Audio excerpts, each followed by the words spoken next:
Hi, guys, and welcome back to Marantz. Rantz, plenty of good information, a little bit of motivation, a whole lot of truth, no financial advice. I'm making this video tonight for a special content creator. His name is Cory. Now, some of you guys know Cory. He makes videos about GameStop. I've met Cory before in the chat and in the community. And my biggest thing to Cory in the past was you got to be more dedicated than just a trade. And you also have to understand that the community that's here for GameStop, right here with Marantz, Team 51, our whole crew, we don't care. We don't care what the company does. We don't care what the media tells us. And we certainly don't care about what the stock price is. If you understand the fundamentals and you understand that in time, you will get to where you need to go. So there's just a lot to it. But I did see a video. I didn't get to see it all, Cory. So we're going to watch it all right now together. And I'm going to commentate and I'm going to help you out with some things because it seems as if you're making two different videos at once. One, you're making a video where you hate GameStop and the community. And two, you're asking for advice on YouTube. I'm going to tell you something. As a content creator, you might not think I'm successful, and that's fine. I have been extremely successful in the process of growing the channel and keeping a community together for what I find interesting. I can make a channel about anything. Would somebody watch? Yeah, sure. There's always someone for something. In this case, you picked GameStop, and that's fine, but you have to understand what comes with it. So I'm going to do this for you, and you never asked me to, Cory. Okay? Chances are you won't even watch this. But if you do, that's why I'm going to do it, because this is who I really am. I know some people try to paint me out to be this monster and or this guy who doesn't help the community. No, we're just very reluctant to add people into this community and this group because we're protective. We protect each other. We know what this community will do to you and or the outside of this community. There are, just like you've said in your video, there are numerous YouTubers who are infiltration, who are just there to quick rich and that whole deal. We're the furthest thing from that. But I want you to know you're safe. And the headwind that you're walking into and for the rationale, don't worry. You're supposed to feel this way. You're supposed to feel helpless. You're supposed to feel despair. You're supposed to feel like there's something else you should be doing with this time. And that means that you let someone else win. That's just it. So I'm going to hear you out. We're going to watch your video, but I'm going to piggyback that with really good info. Okay? And this is info that you would only get from this channel. You'll never get this somewhere else because there's not a more transparent YouTuber in the world than myself. And that's on all fronts. Personal life, investing, financial, all of it I have disclosed. Did I do it willingly? At times, yes, and at times, no. This is Cory, guys. Sure, we've had our spats before online. We've been comical, whatever it may be. But I'm going to tell you something, Cory, that no one's willing to admit, and I'll admit it out loud. I watch your videos, okay? Do I watch them because I want to? Not necessarily. I have a huge helper on my show, and he goes to your show too, but I believe he was attacked on numerous shows. His name's Jay, and Jay's been telling me for the last, I'd say 5 months. And I'm telling you, he'll say, hey, you need to watch this video, Cory. He really gets it now. He's coming around. He understands the value of GameStop. He's explaining it better. He says all that, and I'll be like, okay, and I'll listen and I'll hear. And you're doing better. You really are. You're explaining the value. And it's as if you hit the wall today and you made a video about it. That's okay. It's human. It's human to let it out. It's human to be frustrated. You can't tell someone how to feel. That's something I've learned through all my life, between my children and my wife and just all the employees that I've ever worked with. Let people feel how they're going to feel, yes, but also educate them on how it could be perceived or how you should communicate. So I'm going to do that tonight. So let's go do it, Cory. With respect to you and what you've done for this community so far, let's give you a good look. Ladies and gentlemen, with all due respect, let's watch this video together. Cory, calling it his final GameStop video. It's okay. 2 years ago, I started live streaming about GameStop, and prior to live streaming about GameStop, I had already made my first trades on GameStop during the squeeze when Roaring Kitty started tweeting. and I made $15,000-$20,000 trading GameStop stock before I ever started investing in it. And then I started, researching more about Roaring Kitty, Ryan Cohen. Obviously, the past 2 years, the business of GameStop has evolved to something I don't think anyone ever thought would happen. I think GameStop's business today is completely unrecognizable to what it was a couple years ago. But since I started live streaming about GameStop and making videos about GameStop, I started making stream clips and videos about GameStop about a year ago, more towards the end of 2025. And I felt like it was going really well. I felt like I was getting a lot of support, and same with the live stream. I felt like it was going really well and we were getting a lot of support. But as time has passed and GameStop stock really hasn't moved, like it hasn't done much. There's been multiple times the stock has gone up to $30 and I was up like $50,000-$60,000 again. And like three or four different times I was up $50,000 to $60,000 and I didn't take any profits because I just believe in the investment. I think it's gonna pay much more than $50,000-$60,000. Obviously, hindsight, I should have took the profits and then reinvested back at the low 20s, but It's not necessarily true, Cory, and you know that, or maybe maybe you're just talking right here. There's tax implications, right? You're doing a taxable event. There's not pros to that. That's why a lot of people are willing to hold on for the ebb and flow of markets. And I know you're aware of taxes, so you don't have to sell your soul on that line. But we'll keep going. it is what it is. Decisions are a lot easier to make in hindsight, it seems. It's one of those things. But just the past like few months, I feel like the GameStop community has just gone so far downhill. Hmm. And in general, my videos and my live streams are going downhill. Like, I'm not getting any new viewership. Nobody is, a lot of the OGs who have been watching my stream for a really long time don't watch the stream anymore.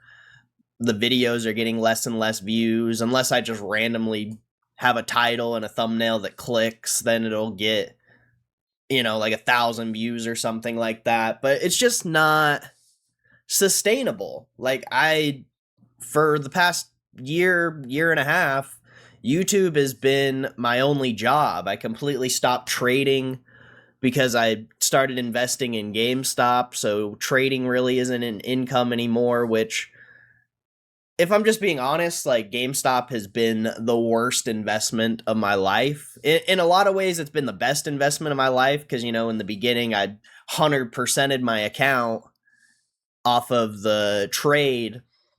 But being invested in GameStop and not trading when the stock has been up has been the biggest mistake of my life.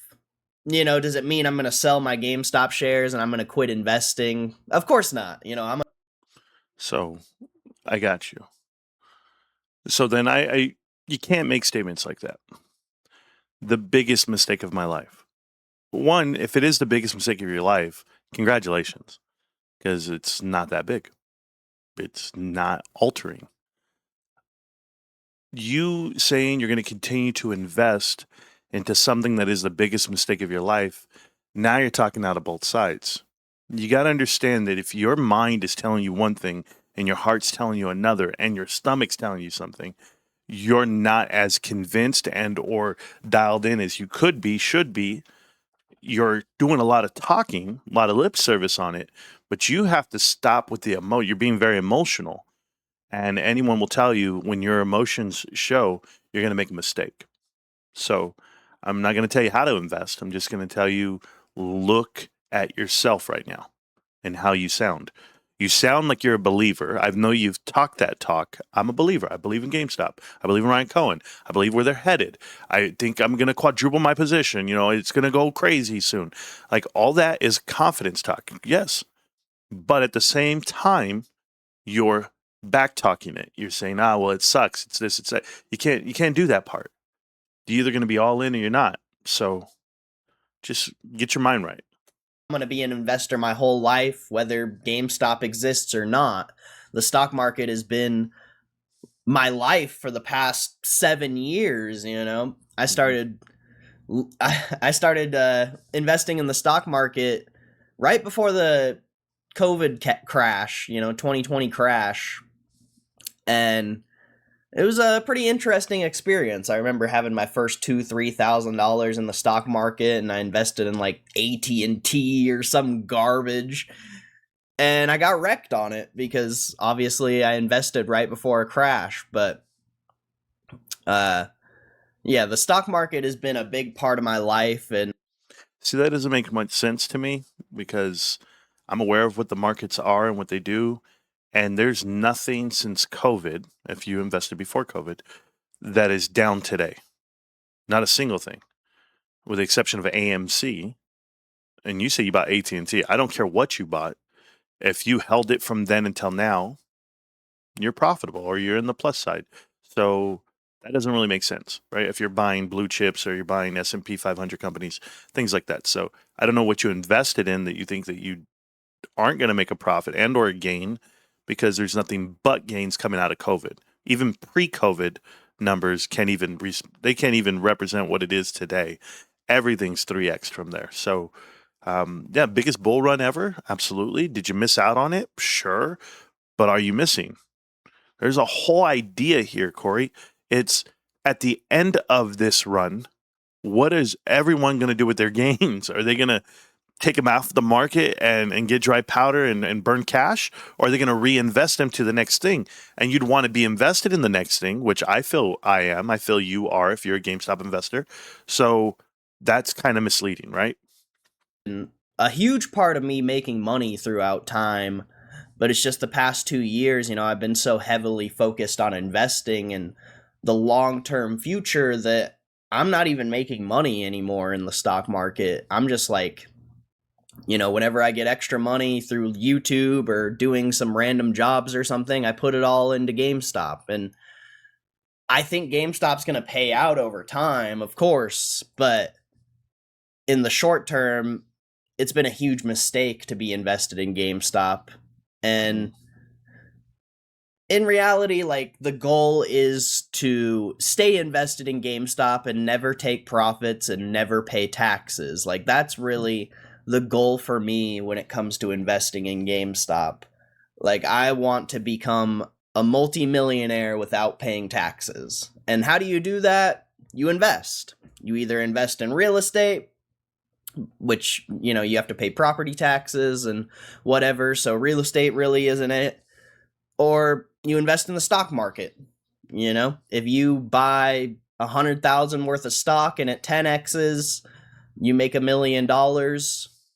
You don't pay taxes if you don't sell. If you continue to just hold, you don't have to pay taxes. And then you can, at least in the US, you can exit like $50,000 a year at 0% tax. So It's pretty good, I believe it's 66,000, but yeah, you can unwind that way, or you could collect dividends and sell them, and then you can cash it. No matter, you pay taxes on something, whether you're paying taxes or not. Just so that we're clear, that's not the problem.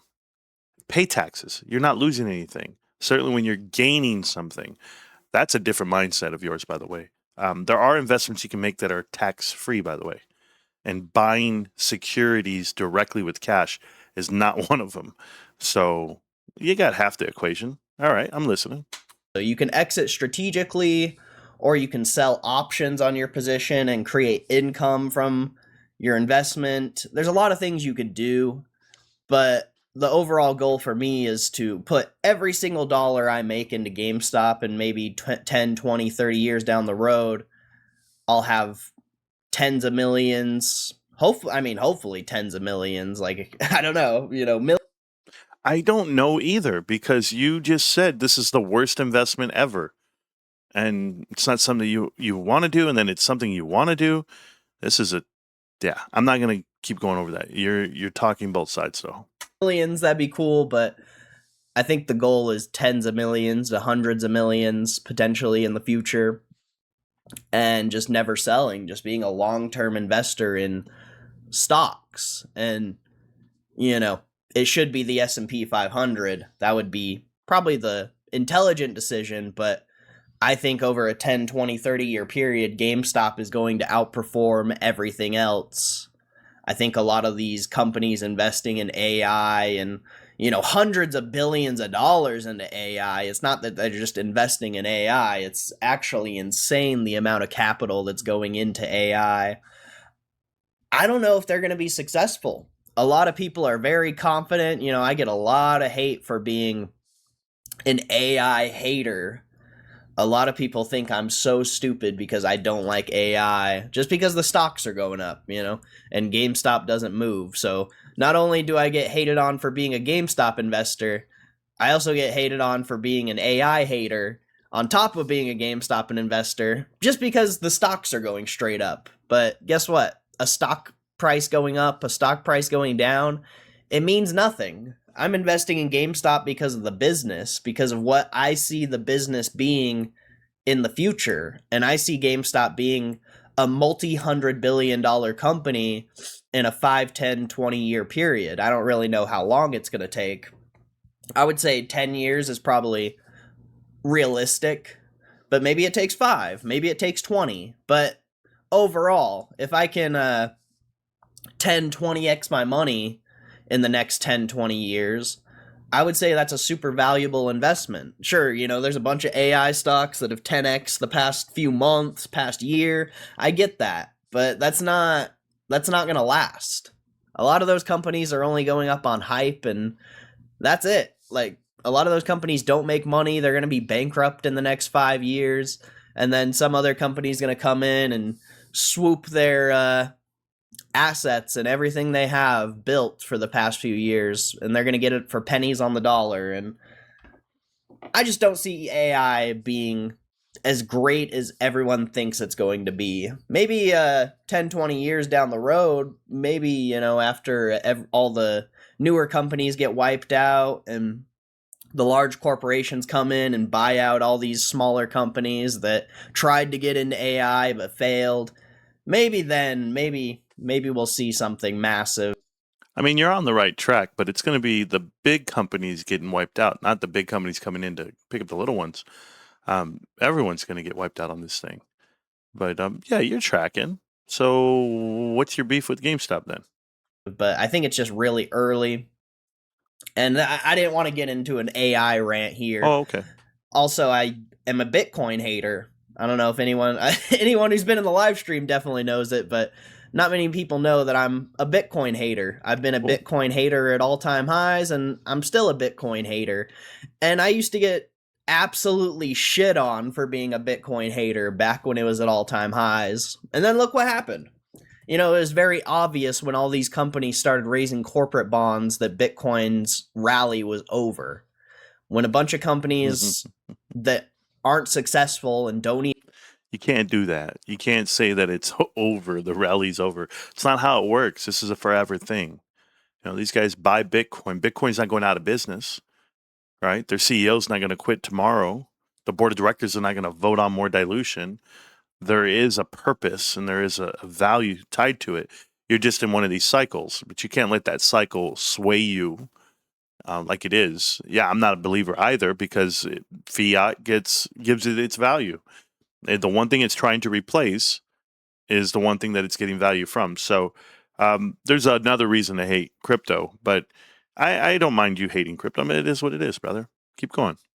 Even produce income through their actual business or going into debt to buy Bitcoin. That's the easiest short ever. All the shorts have to do is hold the stock price down for the next 5, 7 years, and every company that raised debt to buy Bitcoin is obliterated. They're all done. And see, let's look what you say. Every company that raised money to buy Bitcoin, GameStop did that. So how do you say that they're obliterated and they're done? GameStop literally raised money and they bought Bitcoin, $500 million worth. They're not going to be obliterated. They're not going to be done, even though they bought the top of it. It's how you utilize that token. What are you doing with those mechanics? Are you selling covered calls on it like they are right now? Is it just, covering the asset as far as asset backed? Yeah, it's like that. So there's just so much that you want to say bad about other people, not realizing that it's you. That's it. And I think, that's probably going to be a similar thing to AI. I feel like AI will probably be a lot more successful than Bitcoin because at least AI actually produces something. Bitcoin doesn't really do anything, but that's not really why I, wanted to talk about this. Okay. Overall, this is going to be the last video I make about GameStop because I just want to tell you that's unfortunate. You will find out why. I'm going to explain all this why in a minute. But when people say this is my last video out of frustration, and or they can give you a number of reasons. I don't know if you remember the time you came into the live stream with me and you were talking and you were thrown off because I told you go polish up, go read, go educate yourself, go do all the things you got to do before you come in here. And I told you, it's like I told everybody, you're not dedicated enough to do this forever, right? I've been here. I'm the longest YouTuber for GameStop. We get that. And I'm only GameStop. So 5.5 years of doing this every day, it changes you and it helps you if you have the correct mindset for it. But if you're not built that way, I know right away. I was in the military with numerous people, hundreds of soldiers that I've trained with. And then in addition to that, I worked for a corporation where I trained hundreds of employees, if not thousands of employees. So always having different mentalities and people helped me read people way faster than I could ever imagine. But me being on that accelerated timeline helped me understand what it takes. And your mentality, just even in the moment when I met you, I was like, oh, he's not going to make it. He's not going to last. I already knew that part, Cory. What I was praying and hoping was that you would see it and say, you know what, I can prove him wrong, and or I'm going to dig deep. Because there's a time when men, and I would call you a man on everything that I could ever tell you if you want to be a man, okay? When you get married and you have children and you provide for others, it creates a different monster. You don't have that monster in you. And I don't know if you're married or have children. That's the problem. You have to open up on that angle to say, am I a man yet? I'd like to anoint you one. I'd like to tell you that. But the mentality you're showing is that of an adolescent. It's tough to hear. I get it. But you got to hear it. Listen. the GameStop community is terrible. I don't like the GameStop community at all. I've been a part of the GameStop community for over 2 years now. I started over on Twitter, and then obviously I started live streaming and making videos on YouTube. And I've met a lot of dope people along the way. You know, if you've watched the stream, if you're this far into the video, you know, you're probably one of those people that I do actually like, and I'm glad that you watch my streams and watch my videos and support the channel, and I'm really appreciative for you, but you're the 1%. Well, then call me the 1% because I do watch and I do appreciate your view and your viewpoint. And there's more needed in this community from individuals that have platforms. No matter how they built them, no matter what they feel their engagement is or at their level, I have numerous YouTubers that have started from this channel, right? And we can do Carter's Corner Pocket. We can do Dynamite_41. I once had Todd in there. I also had, I've had what was the other kid's name? Tetron Invest. He also came from this channel. There's a lot of people that have developed their Be More. I forgot what her name was, but Be More Better Investor, something like that. There's other YouTubers that watch this show that came in here, and I've always said it. If you're going to build up a community, you got to build up everybody. Put a ladder out there and let them get lifted with you. I will gladly put you in our realm. All I've ever asked is that you pay your dues. That's it. And got to have respect. You failed on that end. I mean, look at Jeremy. Jeremy, Better Budget for Life, whatever his name is. Same thing. The only reason people watch him today is because I promoted his video to the world. No one was watching him. He was like you, down and out, ready to give up, all the above. And I said, here, let's give him a view. Let's put it out there. You know what he did? He badmouthed me and the community that I surround myself with. When you said you hate the GameStop community, you got to look at yourself because you are the community. Do you hate yourself? I don't hate the GameStop community. These guys are awesome. These guys are ride or die. I've met them in real life. Cory, you see that door right behind you? Walk outside of it. Go hit the pavement and go talk to GameStop investors. Find them. I've seen your videos. I've watched every video that you have made, and you don't know that. I watched all your delivery videos. Yeah, when you're doing your Uber Eats delivery videos, I watched the DoorDash videos. I watched them. Then I also watched your trading videos. You were doing day trading videos from like 6 years ago, talking about investments that I would never make. And I was like, okay, he's day trading, he's flipping, he's doing whatever he does. You have the knowledge. And every interview and every single time you did it, you would, hi guys, today the Nasdaq, the Dow Jones, the S&P. You start the videos the same way, and you're going about it, and you're going about it, and you're going about it. Finally, you put yourself on the screen. Finally, you put your personality behind it. Be who you want to be, but you got to do that unapologetically, right? Like, don't apologize for it. Two, if you're going to be yourself and you're going to accept your fate, do that, but you got to grind. You think 2 years is long? That's the mentality of a high school kid, right? When you were in high school, you used to count how many weeks you've been dating a girl. Oh man, we've been dating 24 weeks. Oh, we've been dating for 6 months. It's our 8-month anniversary. I'll see you after summer. Like, that's high school shit. 2 years? No. Do it forever. Do it 10 years, 20 years. And you know what happens when you do it continuously like that? People do come and go. Yeah. I've had so many people back me and the channel for years. Then they vanish. Thin air. I can name them. Peppered, Wendy, Sharon. Hot this year for like 2 years, a year, dealing with some shit. I don't see Ravens as much as I want to. I've had to change my streaming schedule so I don't get to see the same people I saw year 2, 3, and 4 when I was doing morning videos and live streaming because I work nights. I do the whole market all day, like you do. You do the market all day. Imagine I do nighttime streams. Who's up at night? Most of my viewers, a lot of them, are from the Middle East and or Europe or some other parts of the country where it's not West Coast. I'm not California, guys. Trust me, there's not a guy in my town watching the show. And I know thousands of people in person, real life. They're not watching. Family members aren't watching my show.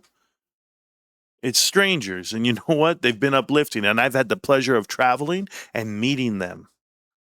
There's a guy named Almo Nestor, been part of my show for 5.5 years, Cory. And it was Almo Nestor's wife's birthday. You know what I did? I flew them out to Vegas, paid for their hotel room, hung out with them for the weekend, did all of that. Took them to the club. We got them concert tickets. We did everything we could just to hang out because that's what we do.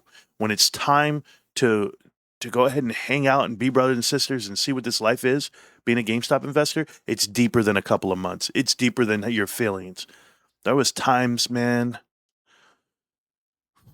I wanted to quit. And I had people lift me up. And I hope that this video can do the same for you. I don't want you to quit.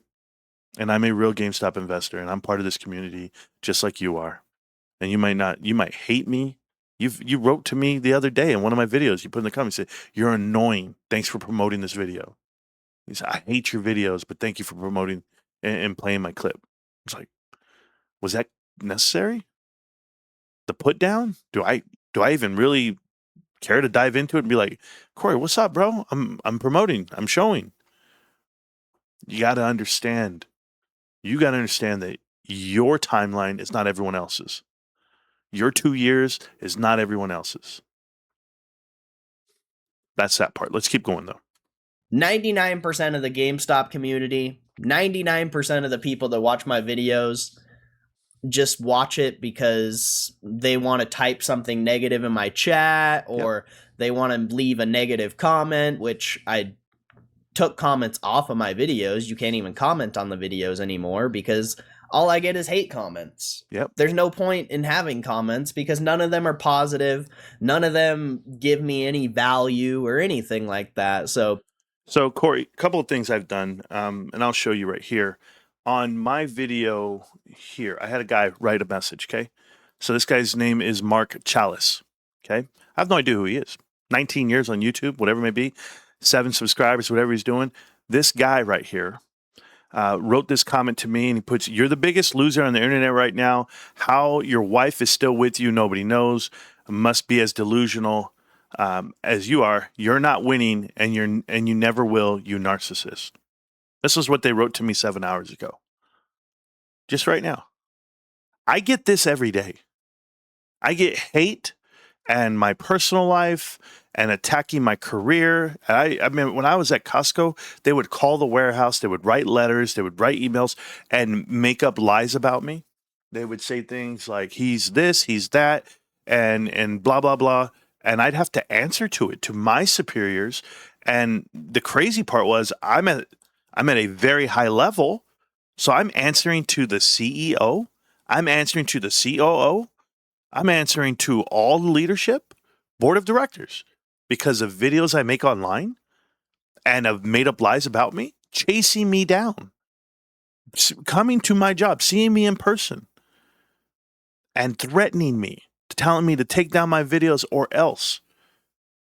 Cory, let me tell you something, man. When you start taking it on that much, you don't block the comments. You expose the comments. You block the user because it's giving you a heads up of who the crowd is that's coming in. Block the user, you never see him again. You want to have a good time online? Block the people. I used to fight the people. I used to cuss them out. I used to bring them in. I used to put them in a headlock, all the stuff, verbally. And I learned it's not even worth it. It's a waste of energy.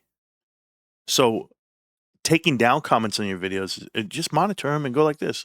Okay, block that person. Boom, they're gone. Block that person. Usually we have a block party. I've got 5 moderators. You know what they do? They block everybody.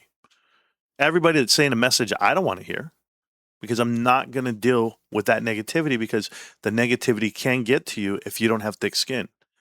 Well, let's just eliminate it now so that we're not portrayed and viewed as a hater or as this guy just cusses and fights and whatever it may be. Like, I'm just asking you to do that for yourself. See how good it feels. You just start blocking. It's good. It's good. But that's probably what you need to do. And you'll really enjoy yourself. I literally had to remove comments from my videos because every single day I wake up and there's like 2, 3, 4 negative comments, and then I have to delete them. So I might as well just not even let people leave comments because it's I'm just gonna, there's no positive, there's no value to having comments when you're a GameStop investor, someone who talks about GameStop, because it's just haters. Have you ever considered putting yourself in Ryan Cohen's shoes? Ryan Cohen is leading a turnaround for the company. He's performing at the highest level possible. The company is thriving, you would agree, but the stock price is not. The media constantly puts them down. They make documentaries, they make videos and films. Like, this happened before you came to this community, Cory, and started talking GameStop. I had documentary filmmakers come over and tear me apart personally. Made videos, 2 documentaries, 3 documentaries. I mean, we had the one with Dan, whatever his name is. I can't remember his last name right now. Goodness gracious. So many YouTubers getting paid to make hit pieces about me personally. And you know what I said? Well, if they're all talking crap and they're all chasing me down and they're doxing, right? Like, you talking about you're dealing with negative comments. They put my wife's picture up, said her address, our home address, and said, come visit me. My husband's at work. They put my son's school address and said, go pick him up. Like, when you're dealing with children and you're dealing with spouses and they're trying to attack them, that puts you in another world. You get enraged.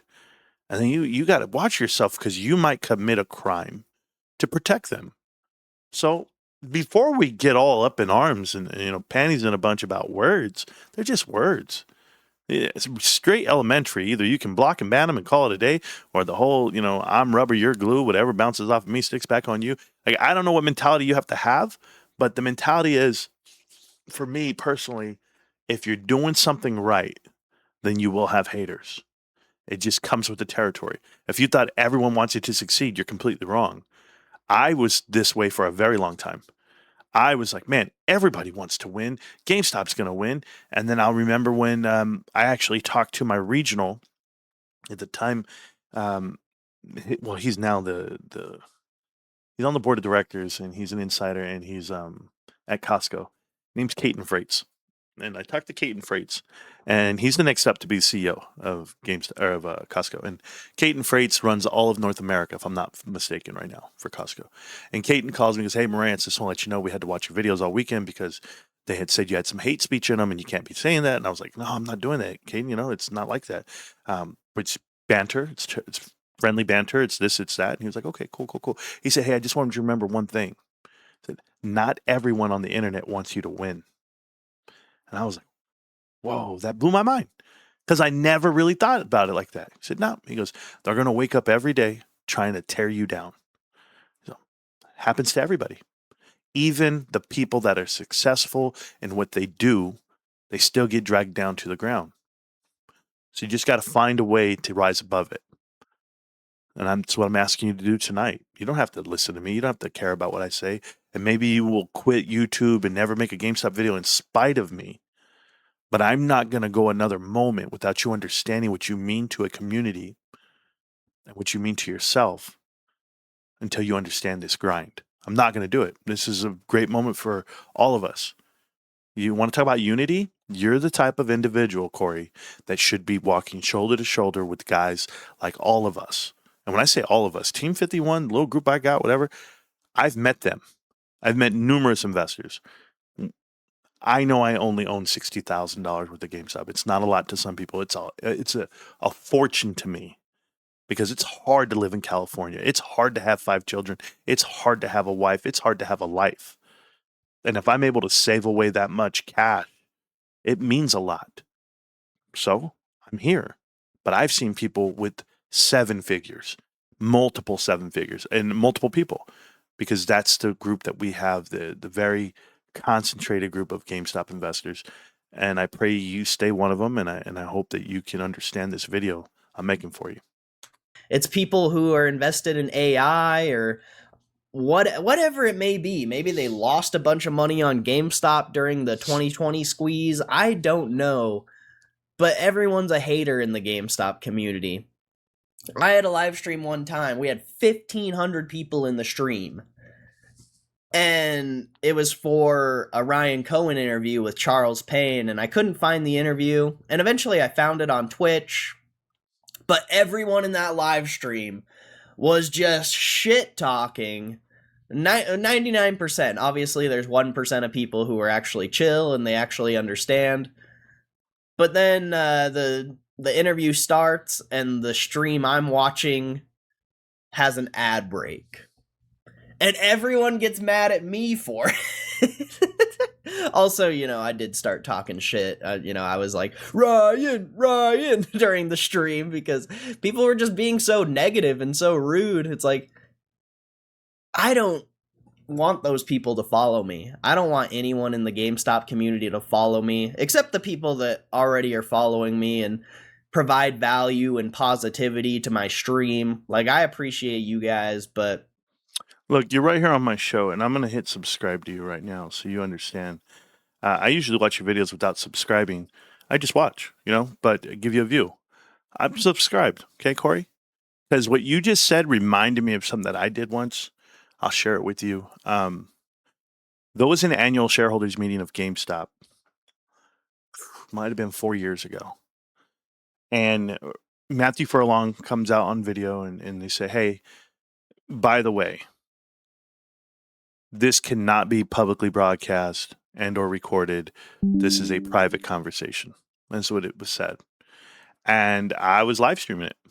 and people attacked me like crazy because Pi-Fi was like, "Nope, I'm not gonna play it. It's whatever. We can't do that."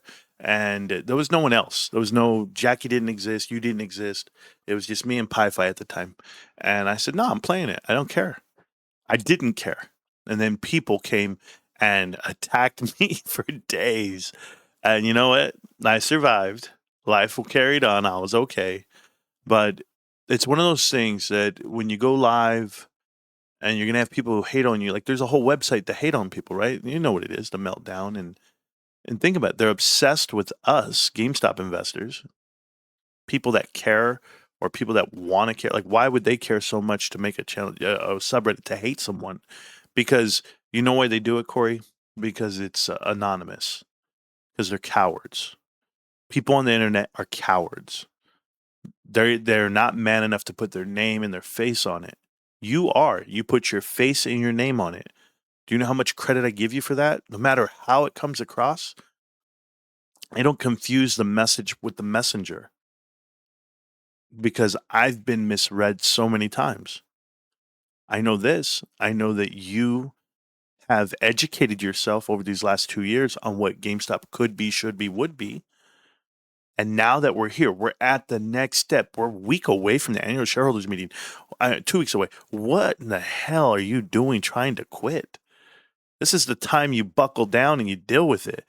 You know what? Toothache and all, it's just pain. You'll get over it. Life carries on. But you can't expect it to be easy all the time because it's not going to be. That's everything in life. The rest of the GameStop community can go fuck themselves. They're thank all a you. bunch of losers. Most of them aren't even real GameStop investors to begin with. They're just traders, and they think they're gonna time this stock. They think they're gonna time the squeeze, which I don't think the stock's even gonna squeeze. And if it does, you're not gonna time it. By the time you time the squeeze, you're gonna get absolutely wrecked, and I'm already gonna be rich. So Okay. you go ahead and keep timing the squeeze, but on top of that, the GameStop community is just awful. Like, I'll just leave it at that. But every other creator in the GameStop community is fake. They're all fake. None of them are real investors. They're traders, but are they profitable traders? Probably not. I've never met a profitable trader in my life. I'm the only single person I know that has made profit in the stock market. And there's a lot of people online who talk a lot and say a lot, but they can't provide the proof to show that they're actually real profitable traders. They just talk a lot, just like everyone on the internet. Everyone just talks a lot. And nobody I know in real life is a profitable trader because it's not a common thing. It's like 5% of people are profitable in the stock market, or 15%. I don't know the exact statistics, but it's extremely low. So do you really think these people know anything about being profitable on the market? I can tell you so many things about that. One, you're projecting right now, right? Half of this show that I've seen so far is you complaining about not building a community. You're saying this is your only job and that you don't make any money off of trading. Listen, there's not one successful day trader. Not one. Not one that you know of. There's people that do trade, but day trading's not it. As far as investing goes, you don't know everyone's transaction and you don't know their time horizon and or their risk assessment, right? What they'll actually take on. So it's hard to make a blanket statement like you just did. I can look at your humble beginnings and I can look at where you're at today and I can tell you focus on the things that are in front of you only because, Cory, chances are the things you're stressing about, you'd be so happy and thankful to have today. That's it. And what do I mean by that? You're upset about a community that's not giving you the love you feel you deserve. Okay. That's a you thing. But you keep doing like this inclusion thing. You keep saying all of the GameStop community is fake. All of the GameStop community, they're trader. I don't day trade. I don't trade at all. I invest my money, yes. And I've done so strategically. Whether you care to believe it or not, we like to do things called receipts. We keep receipts around here. But I'll let you keep elaborating about others, I guess. A lot of self-projection right here. This is the part about growing up. I'm a real trader. I'm a professional sports bettor. This has been my life. Making bets, making trades has been my life for the past 6, 7 years. Maybe even going on 8 years now. So I have a lot of experience in this space, and I've seen a lot of people come and go. And when there's people out there talking negatively about me, saying I'm a fake investor, saying I'm not intelligent, I mean, sure, you're making me look bad to your community, but you are doing your community a disservice because I'm the only real legitimate investor you know, real legitimate profitable trader you know. So you're doing your community a disservice by talking badly about me and saying that I don't know what I'm talking about and that I'm a fake investor. I'm the largest GameStop investor you know. I'm the best trader you know.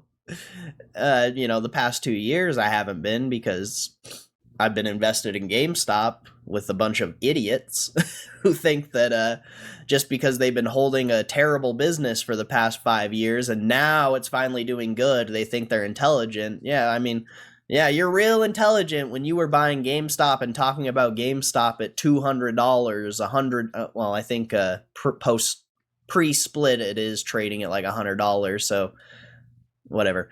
But yeah, you look real intelligent when you were talking about a stock that was $200, $300, $400, and now it's trading at $100 pre-split.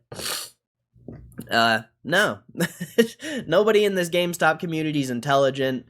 They're all a bunch of idiots, and that's why I'm not making GameStop content anymore. Yeah. Okay. So let me educate you on myself. How about that? We'll use me as a comparison. This is my investment portfolio for GameStop, only GameStop. As you can see, there's a significant increase at one point, that point being August. So the stock hasn't gone up, but from increasing a portfolio position, we were in the teens here, around 20,000, right? A real investment for me, $20,000. And it started increasing and took it to another plateau all through last year. So increasing at the right time means what to you? It should mean that someone believes in investment, because 3 years ago, I was around $5,000 or $6,000. Why is that? The stock was down to $10 a share. It wasn't doing well. I get all of that. But I was at around 5 to 6 the whole year, and that range down here. But I decided to sell my Costco shares for a 10x increase. Yep. I made a good amount of money on that investment. And I took a portion of that investment, approximately $40,000, and I put it into GameStop. Took the rest of that investment and put it away where I needed to survive this run that I'm on in life.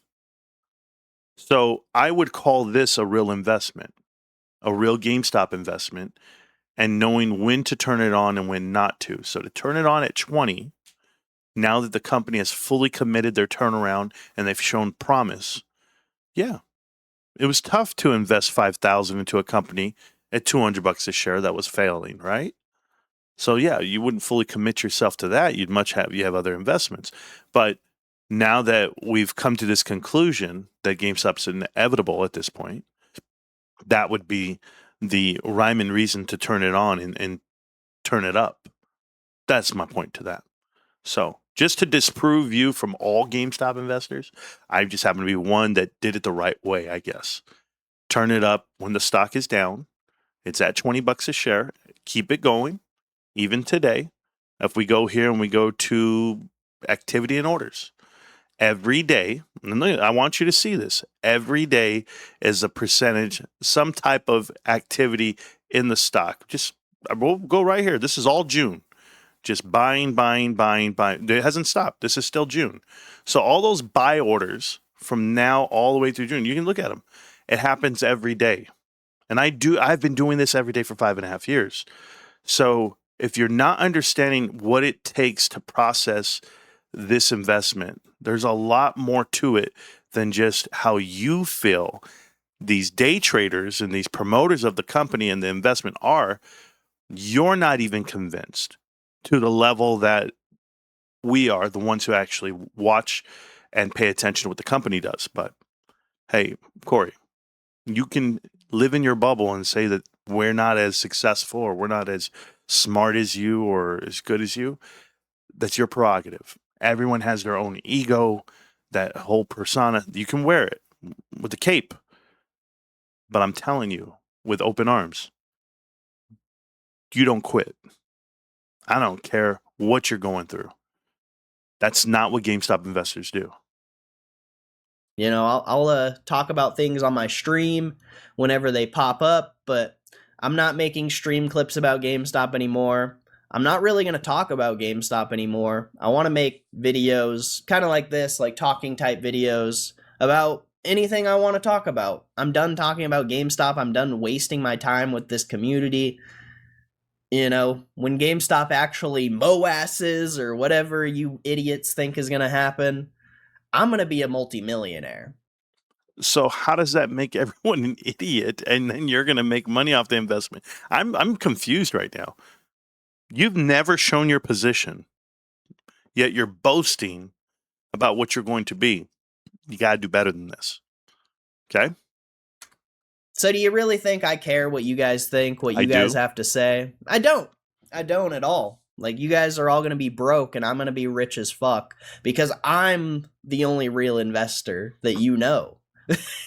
maybe somewhere, you know, maybe there's like 2 or 3 people out there who are also investors, but actually there's quite a few people. There's like 10, 20 people in my chat that I know are investors in the stock, but I'm sure there's a lot more investors, but people flexing and fronting like they're these like badass large investors and they're in it for the long term.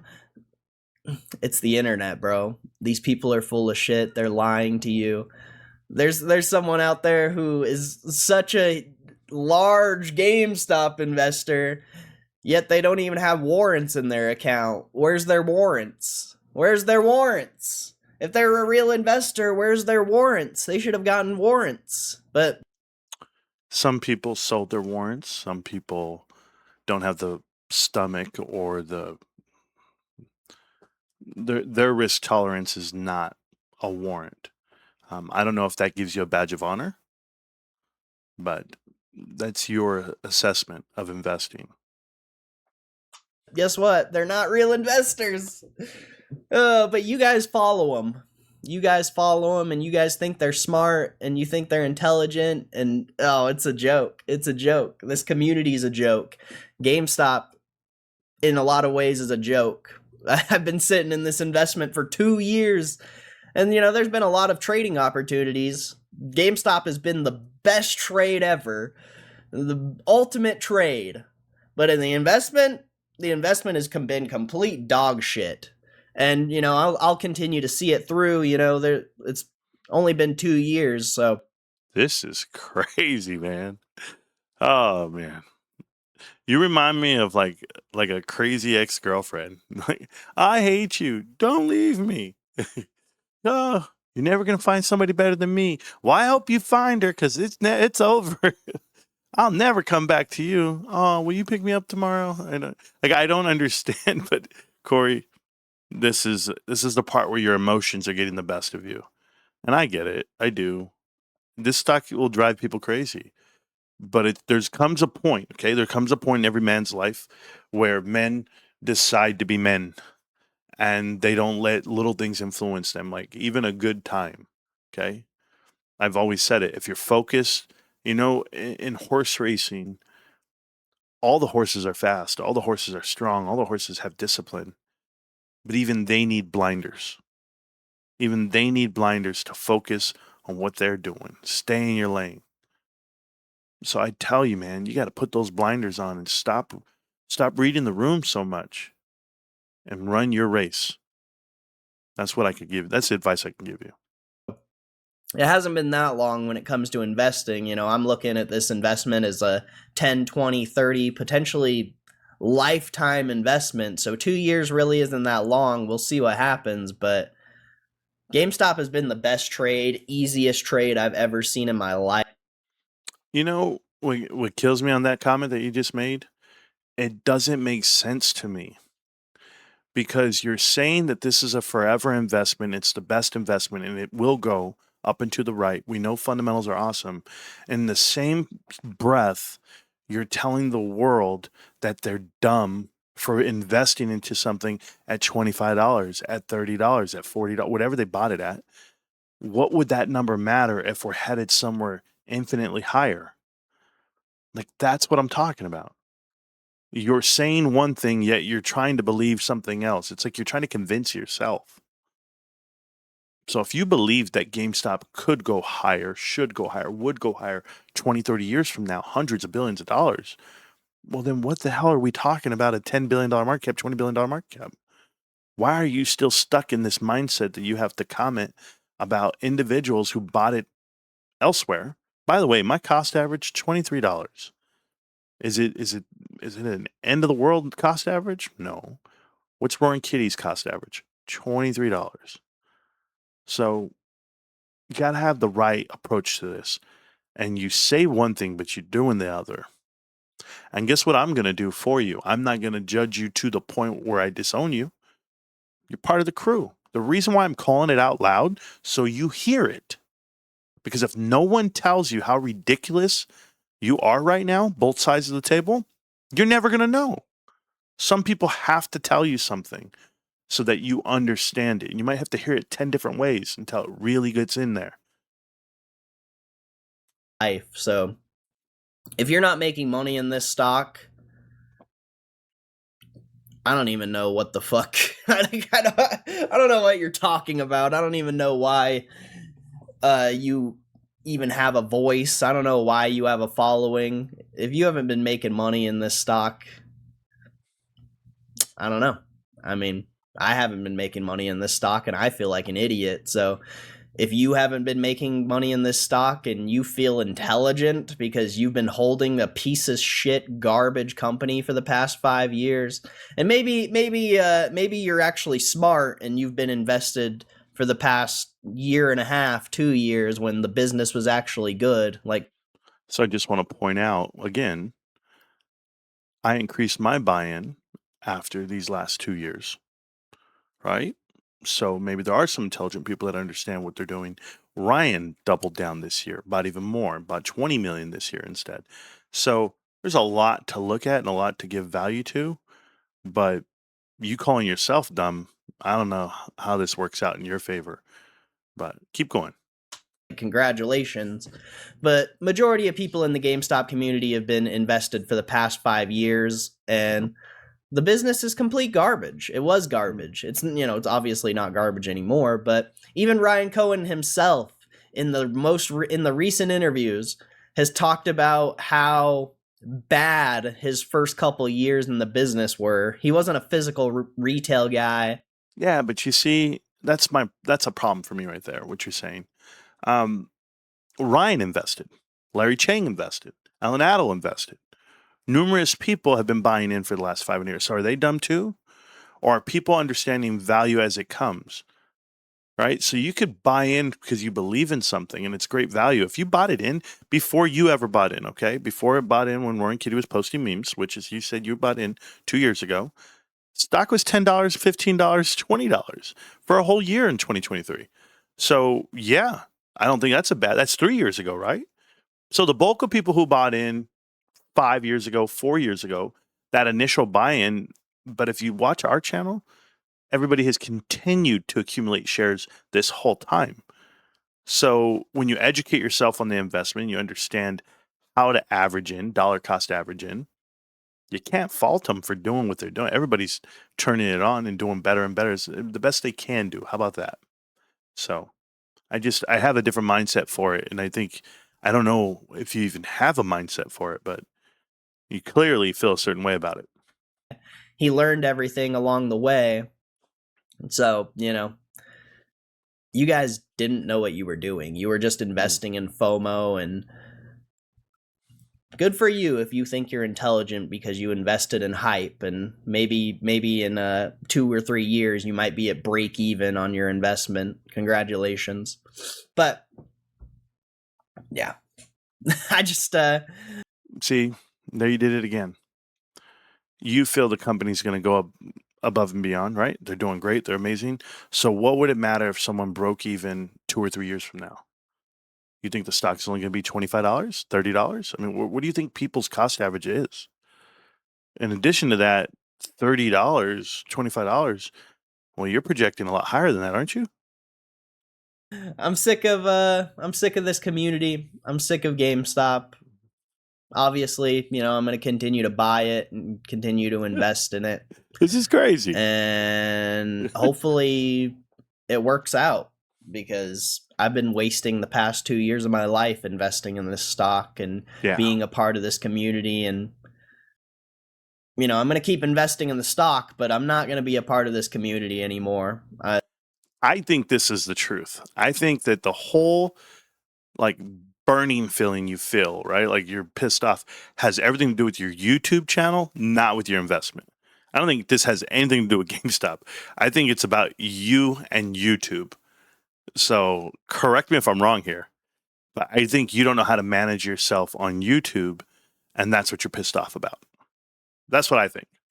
Like I said, I'll still live stream and talk about things as they come up, but I'm not going to waste my time making stream clips about GameStop or whatever it may be, because this community is ungrateful.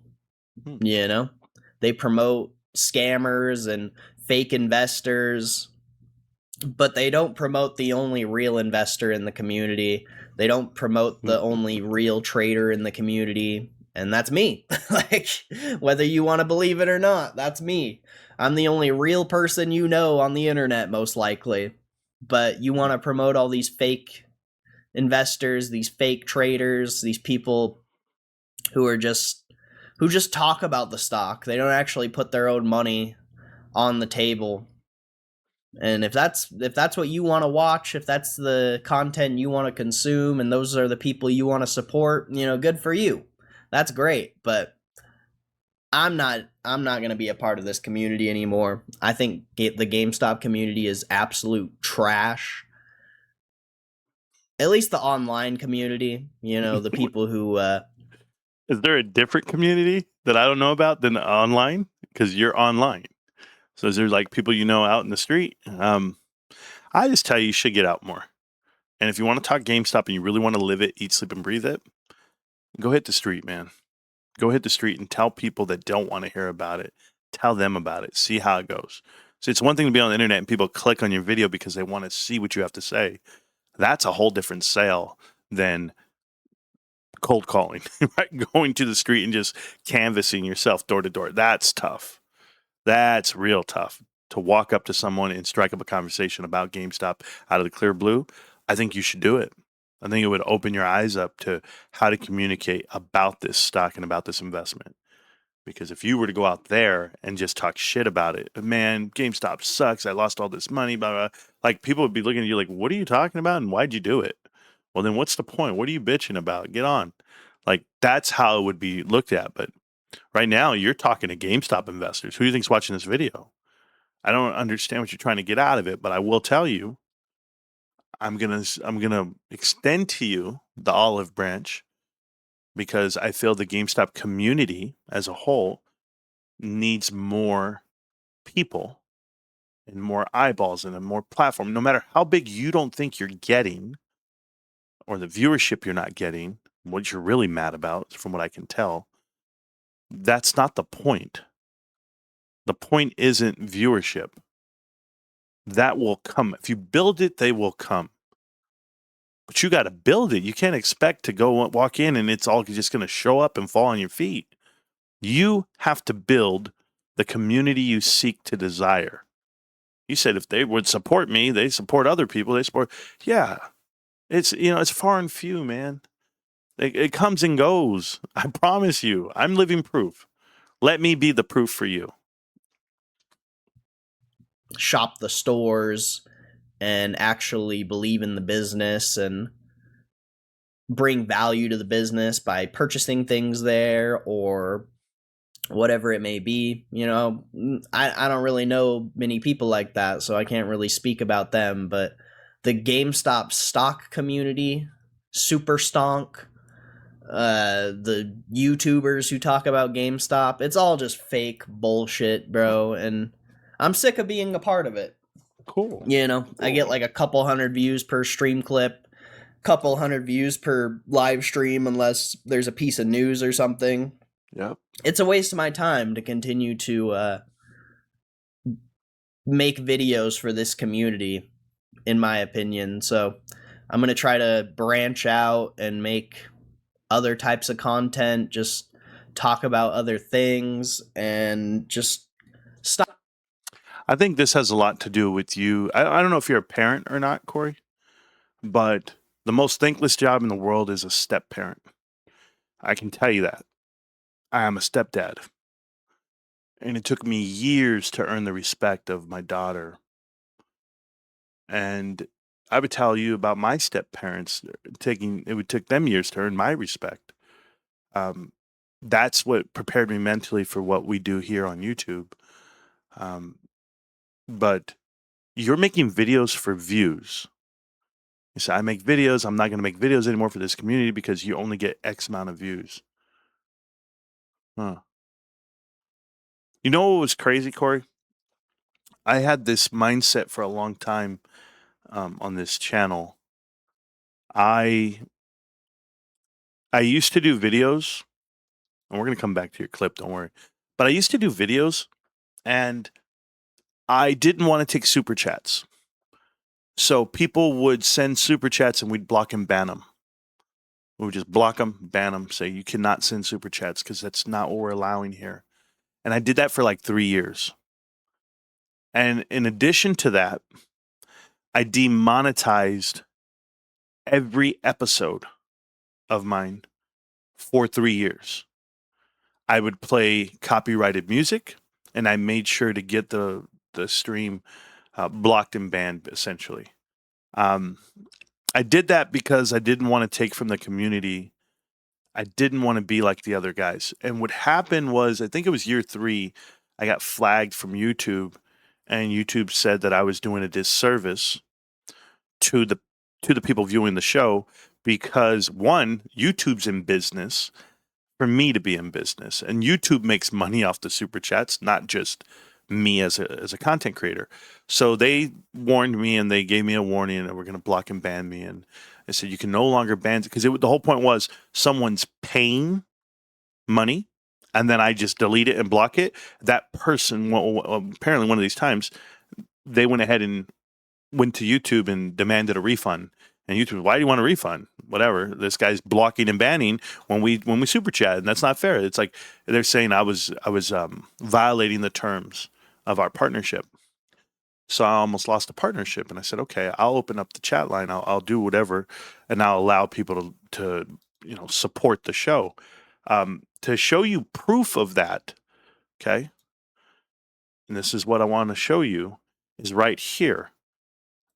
This is an example of me earning $0 from 2021, 2022, and 2023 on my show. Period.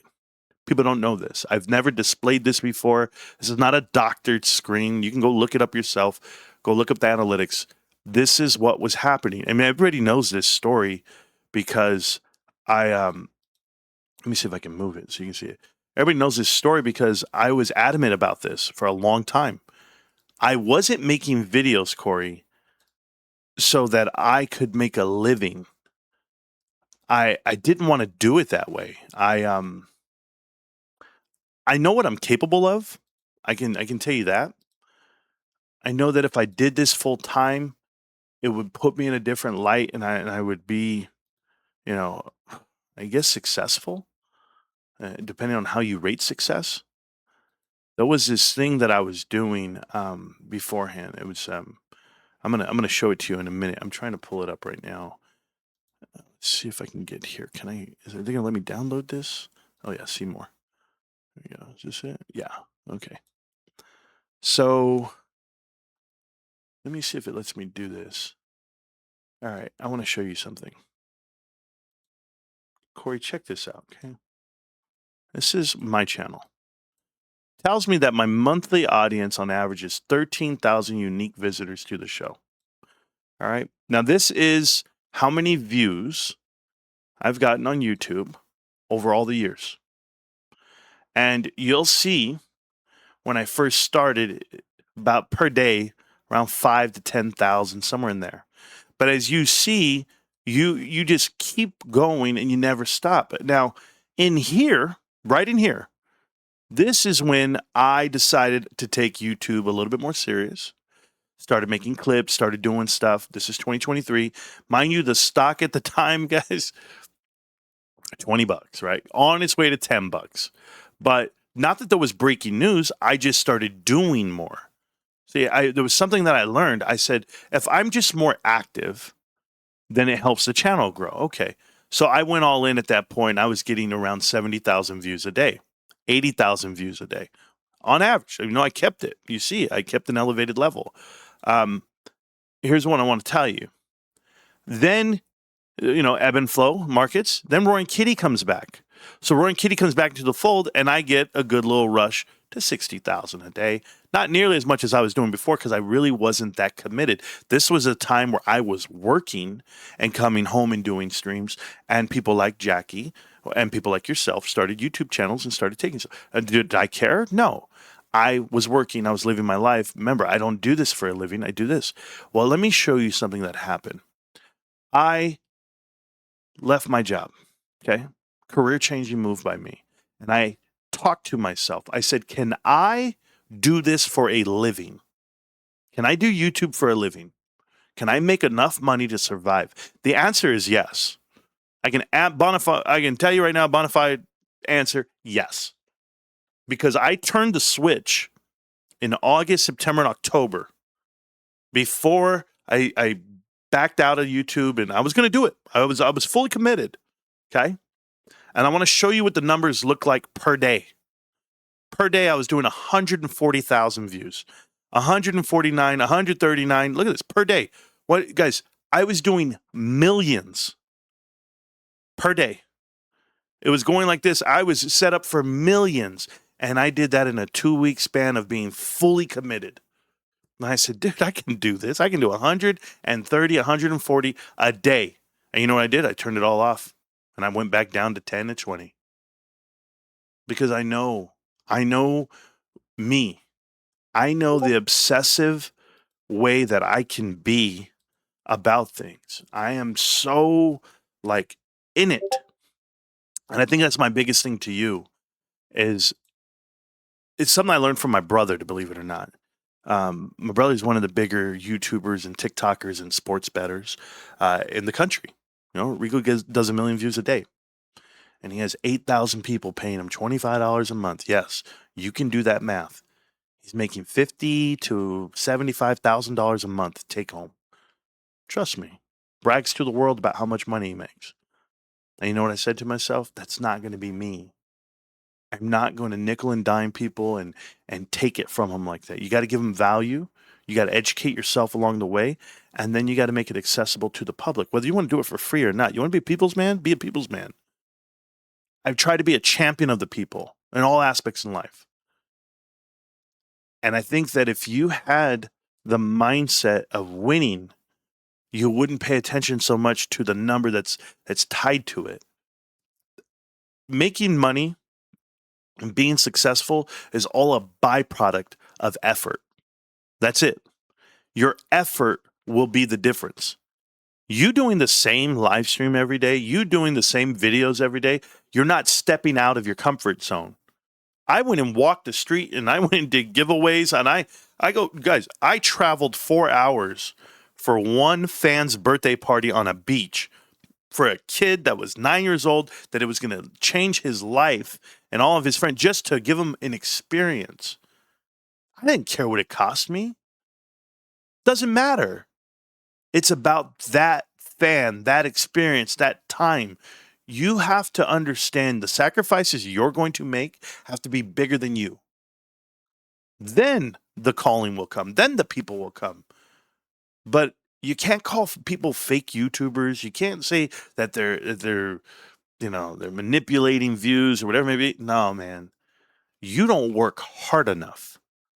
That's my point. Because what my brother taught me, he said, Marantz, no matter how hard you're working, someone's working harder. So no matter how many videos you do, Cory, and how long your live streams are, you've been doing it for 2 years. You better go check the catalog. Thousands of videos. I almost have 1 million hours watched. You think about it, 8 million views later. Thousands of videos. You can't come to me and say that you worked hard enough or harder than the next guy, because I'm getting beat just like you're getting beat. Pause. Let's get back to you. Hey, I have a lot of receipts, Cory. A lot of receipts. Been here longer than you would ever care to admit. And you're going to say you don't care. Truth is, you do care. That's why you're complaining on the internet. Let's go. Stop wasting my time trying to be like, to show this community that I'm the investor they they want to promote, but they won't, because they've been promoting and following fake investors and fake traders for the past 5 years. And maybe that's a dumb reason to quit. Maybe that's a dumb reason to stop making videos about GameStop, is because of the other people in this community, but I just don't see this community going anywhere.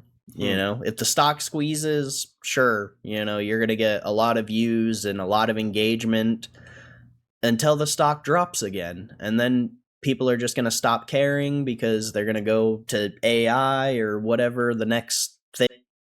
See, so that's the thing for me. You're worried about where they're going to go. If you had a message, and if you had, if you hit it big, right? If it MOAST, whatever it may be, why would you care where they're going to go? You're still going to be chasing it. You're still going to be here making videos, hoping you get more engagement. But you're a multimillionaire and you're riding off into the sunset. Once again, you're doing a presentation that doesn't make sense to what you just said. You keep projecting again. I wouldn't care if one person watched versus 1,000. I don't care. I think that's something that you need to learn. I'm going to show you something, Cory, okay? This is something I have for you. Let's see if I can make this bigger for you. I can. Cory, this is my monthly audience per day since I started YouTube. My very first day, 152 views. Okay. 349. Day 2. As you can see, gradually increase every day. Now, I'm so sorry, did I say per day? This is the total, the running total of views. It keeps going. You can tell the difference, but you just keep it going. You never stop. Doesn't matter how long you've been doing it. You think this is a lot? A month in, and I have 11,000 views, and I'm doing hour-long live streams. When I say hour, I meant 7 hours, 6 hours, 5 hours, 3 hours. And I'm getting, that's not even per day, is it? Look at this. Maybe I'm doing it wrong. Maybe I looked at it wrong. Maybe that is per day. I don't even know. I just know See, so it is per day. There you go. So I was increasing my views the whole time. So 8,000, 7,000, 6,000. Look how many views I get per day. Should I get discouraged that it's going down? Should I get discouraged it's not as much? I mean, look at this. This is what was happening to me. And this is all in 2021. Okay, 1 year in. Now we're going 2022. Look at the increase per day. Look at this. Cranking out views, 25,000. It's been a full fiscal year. We started at 100. Now we're doing 15,000. Shouldn't I be so happy? We're doing 30,000, 28,000, 17,000. Look at it per day, Cory. This number here fluctuates with the ebb and flow of markets, sure, or with people that come and go in the investment. Hey, something's going on with that number, though. I'm scrolling. I'm in 2023 right now. The number's not 160 anymore, is it? It's not 300 anymore. It's not 8,000 and 10,000. But you have to understand who you are. Are you consistent? Are you willing to work harder? Because we're not at 100 anymore. We're not at 5,000 anymore like I was for a whole year. We're at 50,000 a day. Do I share these analytics with anyone? No. I'm doing it with you for a reason. And the reason I'm doing it with you is because you have to change your mindset on this investment and who you want to be as a content creator. We're doing 70,000, 80,000 views a day. Then look at this. Down to nothing. Shadow banned. Destroyed. Is your ego fractured? No. They brought me down. They want to test me. I'm in the teens again. I was just at 80,000 a day and I'm at 15,000. I lost it all. Or did I? Or do I find a way to gain it back, to keep it on track? Because I'll tell you what, it's not. It's not 5,000 anymore. It can't be. Maybe I'm just not consistent enough. Maybe I'm not strong enough. Or maybe I'm approaching the time where I get out of work and I say, you know what, I'm going to commit myself because we're doing 20,000 a day here. And we're in 2025. We're consistent. Now it's 38,000. Watch this, Cory. This is the time where I woke up and said, it's my time or no one else's. Right about now. 50,000. 60,000, 100,000 a day. I started at 100 views a day. There's 130, 140 when I want to commit myself to something. Is this true? Is this factual? Multiple. Then I shut it down. I shut it down. I said, nope, I'm going to go do something else. And now I'm back to my grind. I'm consistent. I'm fine. 18,000, 20,000, 30,000. Check your numbers, Cory. Check to see if you're as consistent as you want to be. Because if you don't have 16,000, 10,000, 5,000, that's fine. Do you have one? One is better than none, and 1 is 2, 3 is 4, 4 is 5. It goes. It keeps going. People got to hear the message. This is where we're at tonight. Look at the number. I'm at 13,000. Maybe I got to do more videos. Maybe I got to be more consistent. What say you? Thing is, Wendy's right now, apparently. It's like, people just follow whatever stock is going straight up. People don't actually care about investments. They're not all in on GameStop or all in on anything. You know, people put a little money here, a little money there, a little money there. Oh, this stock's going straight up. I better buy some. Oh, this stock's going down. I better sell it. Like, that's your average person's market experience. I buy GameStop whenever I have spare money. I don't care about the price because I think in 10, 20 years, the price is going to be exceptionally higher and the business is going to be exceptionally more valuable and bringing in a ton more profit. So, you know, the bet isn't short-term price action or short-term business valuation. I don't know, but like, I don't see anyone else doing this, bro. I don't see anyone else going all in on a singular stock. It just doesn't happen. It's just not really a thing. Everyone You should come hang out in our Discord. You should come see all the investors that post their buy orders every day that are 100% GameStop, because there's thousands of us. And if you are one of those, then welcome to it. Or not. gets sold on the diversity. You got to diversify. That's what people get sold on. That's what these people who go to college get sold on. They think diversification is going to save them from potential downside, but that's just not. It's not really the case. I don't think. I don't really believe in diversification. It's not. I don't think it's beneficial. I guess in Correct. some cases it could be, but if you're trying to manage risk, learn how to day trade properly. Day trading is the ultimate risk management. It's just trading in general is pretty tough, and most people lose money because they're so emotional and they can't You sound pretty emotional tonight. just trade consistently and be a profitable trader through consistent action. We gotta do a trade over here. We gotta do a trade over here. Oh, this stock going up. I'll trade this. Oh, this stock going down. I'm gonna short this. That's most people are just so short term mindset, and they can't plan anything. They don't see the future, and I don't know. I'm just I don't even know if this video makes any sense. I'm just kind of ranting at this point. Oh, you're not ranting, but you're saying one thing and then you're saying the other. So it's really tough for me. But that's what I expect from an emotional person, from someone who's unstable, someone who doesn't understand, not even themselves. There's a lot of self-reflection here. We're at 27 minutes here, so yeah, I guess the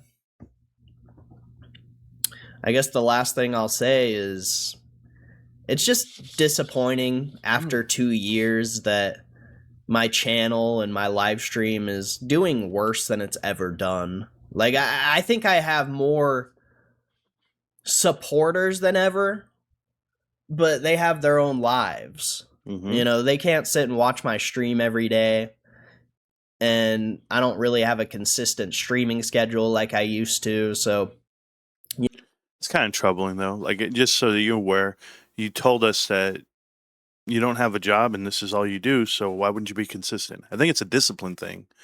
And I just showed you that discipline wins out. You just got to be disciplined. Well, I'm just saying it out loud so you hear it, Cory. I'm not telling you something that you shouldn't have to hear. when I randomly start a stream, maybe a lot of people don't even get the notifications. YouTube doesn't even promote my channel. If you go and type in the search bar my channel's name, it doesn't show up because I'm shadow banned, I'm pretty sure. And so YouTube's fucking me, the GameStop community's fucking me. Nobody. It's funny. I've provided thousands of hours of content for these people. Nobody promotes my channel. Nobody helps my channel grow. I'm right here for you, Cory. If you feel that this is your best content and this is your best foot forward, then people will want to watch you. Right? But you saying that the community's effing you and that the channel's effing you, I mean, who cares who's not supporting you? Start focusing on the people that do. That's all I'm going to tell you on that. You want to talk about shadow ban? You want to talk about getting effed? I had a TikTok with 30,000 millions of views, gone in a night. 2 Twitter accounts, gone in a night. YouTube flagged, gone. I mean, dude, you want to take the wind out of your sails? Try going to work and find out you don't have a job, or you're scared of losing your job every day for a video you posted.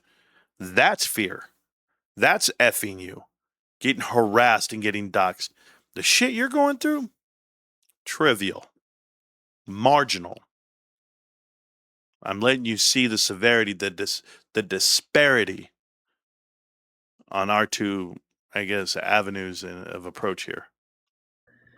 It's just a joke. Like, all that happens is I get hated on, I get shit talked on and ignored, and I just don't even want to be a part of a community like that. Like, I want a community that actually supports what I'm doing and actually wants to see me succeed. Nobody in the GameStop community wants to see me succeed. Probably not even my own followers. A lot. I am a follower now, and I will tell you that I do want you to succeed, Cory. I'm taking this time out of my night, 2 hours. You think this is content people want to watch? Absolutely not. But I'm doing this to show you that you have to view yourself differently. 2, you got to commit. You're not committed. 3, you got to do more than just what you think is a lot. What you feel is a lot, or you feel is being successful. This is going to tell you everything about you as a person. When it comes to your career, when it comes to goals, when it comes to goal setting and planning. If you're not a goal setter, then you're never going to make it, right? I didn't know how to set goals until I was about 27, 28 years old. It took me time to set a goal.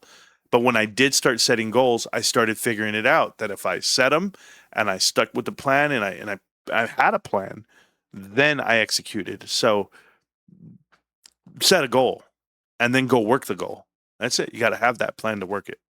A lot of my own followers are just people that watch the other GameStop YouTubers, and in my opinion, if you're watching any other person who talks about GameStop, I don't know what you're doing, because those people have no fucking clue what they're talking about. They just talk out their ass, and they're not even real investors or real traders. So what are you really learning from these people besides being a fucking loser? I mean, if that's what you want to do, is be a loser, that's fine. Like, if you don't want to actually make money and learn how to make money, like, that's fine, you know. I get it. It's a lot more comfortable following losers who never have made a penny in the stock market and don't understand how to make money through using money to make money. Most people don't know how to do that, and that's fine. You know, if that's the people you want to follow, that's the content you want to engage with and promote, good for you. But I think it would be in your better interest to follow people who actually have valuable information to give, things that could actually benefit you and make you more money or make you a better person. I think being an angry little GameStop investor, the Mayo Man, this guy's shorting the stock, like, really, that's how you want to live your life, is based on stupid GameStop memes that aren't even realistic. You know, Citadel is the first largest call holder in GameStop. They own the largest call position. So anyone who's talking about, I think Citadel's Ken Griffin's the one who owns Citadel. I don't actually know because I don't actually care. But yeah, like, I don't know. This community is just so negative, bro. It is just so bad. I just hate it so much, and I don't want to. I'm sorry. The community is negative and it's so bad and you hate them so much. I don't know if you have a mirror or if you have speakers, but you got to play this out loud and look in the mirror. But I'm just saying, bro, trust me, I'm on your side, Cory. I know you think I'm not. I'm literally on your side right now. I'm just trying to get you to come on down. How about this, Cory? I'll do this for you. Open invite on this show to obviously a bigger crowd, more eyes, 2 eyes per person. But we can interview you, we can talk, we can get this all out. I'd love to have you on the show. And then you get to tell who you are and show a better side of you than the frustrated whatever this is. Because I've seen this before. Guys, I've seen this on everybody. Bed Bath & Beyond, AMC, Mullen Automotive, any investment not named GameStop. I've seen this before. But we've outlived them all. Unfortunately, we're going to outlive this one too. To make videos about it anymore. I don't care about this community anymore. They don't care about me. They've only showed me hate. Besides the people, the 10, 20, 30 people that actually watch my videos, actually watch my streams. Those people are pretty chill. But the rest is just haters. And I think the whole internet is mostly haters. So no matter what I do, it's just going to be haters. But I'm just sick of making content about GameStop. It's not going anywhere. It's not helping my channel grow. The videos are getting less views. The streams are getting less views. And I mean, that alone should show you that it's just fake investors, fake traders. Most of the people who make content about GameStop are just view botting their accounts. They don't actually get those views. They don't actually get those numbers on their stream. Like, how does someone have 1,000 viewers in their stream, but their chat is less engaging than mine? And if their chat does have a lot of engagement, it's literally people just spamming random stuff. Like, you think that's a real person? You think those are real people? If those are real people, like, that's the community you're in. You're in a community of a bunch of people just typing random fucking things and posting emotes in a chat. Like, that's the people you want to be around? Okay. Okay, you don't want to have any value, any real conversation. You just want to spam and listen to some idiot who has no clue what they're talking about, talk about investing or talk about trading stocks when they've never even had a profitable year in the stock market. Like, okay, you go ahead and keep following that content, because I'm over it, man. I've been doing the stock market on top of GameStop. I've been doing stock market content for the past 7 years. That is true. And it's always been like this. Everyone thinks they're intelligent because stocks are going straight up, and it's the easiest time to make money ever. I just buy something and it goes straight up. Well, I've been here before, and it's not going to last. All the people who think they're intelligent now are going to be broke here in about 2 or 3 years if the stock market doesn't keep going straight up. And maybe that's why there's so many haters. I think I already talked about this, but maybe that's why there's so many GameStop haters, is because it's so easy to make money in other stocks right now. It takes no skill. Most stocks are just going straight up, so you just buy them and then you make money. Whereas GameStop's been a pretty tough investment. There's been a lot of opportunity for trades, like I've said multiple times, but it's been a tough investment. And it's still very debatable whether it's going to work out or not. The business fundamentals are better than they've ever been, but the stock price is, in a lot of ways, the lowest it's ever been. So it's kind of weird. I mean, obviously it's not the lowest it's ever been, but from how much the fundamentals have changed, like, you're still trading at the stock price you were at like 3-4 years ago, even before the Roaring Kitty squeeze. Like, I don't know, it's just been a tough investment. That's called a value investment, right? So the fundamentals have improved 1,000 times earnings, and that would be something that you'd want to buy if it's the same price that it's been over the last 3 years. I think it's the best investment ever right now. Better than anything, because it's not about investing in things that go up. It's not about what you buy, it's what you pay for it. So if you're valuing and you're measuring based off of unrealized gains, that's not a game you play. We're going to have gains. We're going to have unrealized gains at some point. So I just have a hard time believing there's people actually holding this and seeing it through. Especially, like, if you have like 10, 20 shares, 100 shares, like, that's okay. But how many people out there have invested like 6 figures into this stock? It's probably lower than you think. Unless you, had $1,000 in pre-2020 squeeze and you made $100,000 by investing $1,000 when GameStop's market cap was like 100 million or whatever. Like, maybe then you have $100,000 in the stock, but I really doubt there's anyone who has 50, 100, 200 grand in this stock that has just been investing for the past 5 years. Very very unlikely, very unlikely. Not saying it's impossible, but it's very unlikely. And I missed that part. Sorry, guys. yeah. Here, I had to I go also do just something. lower than you think.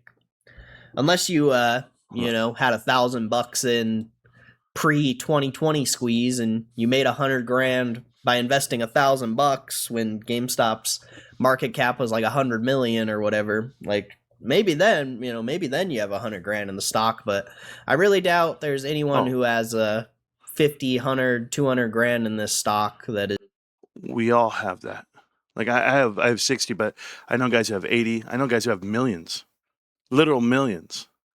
But what my whole point is, Cory, that doesn't matter. What people have put into this investment is not a concern and or a qualifier of why you should care.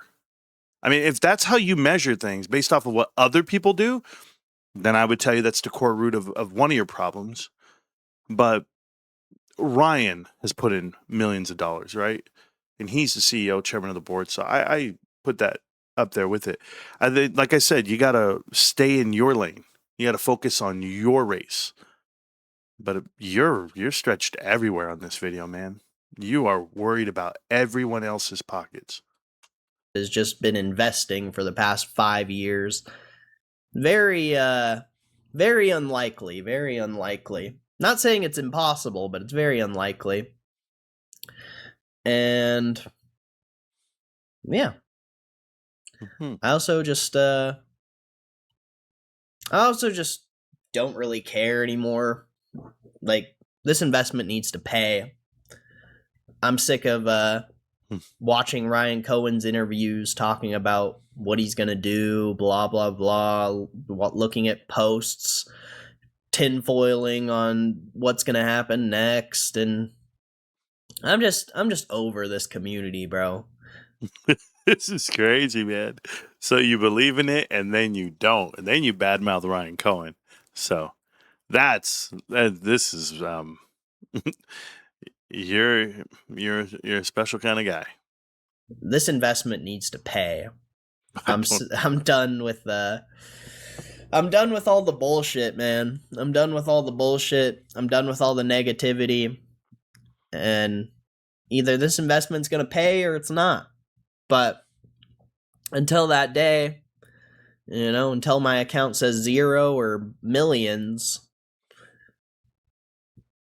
I don't know.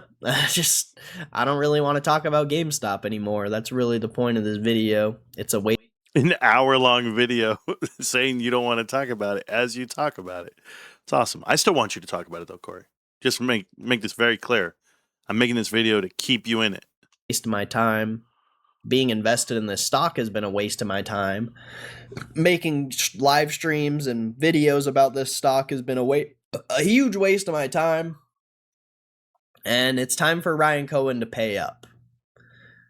And whether he's going to pay up or not, we'll see. We'll see. You know, I'm pretty confident. That's why I continue to buy more, even though I'm extremely negative on the investment.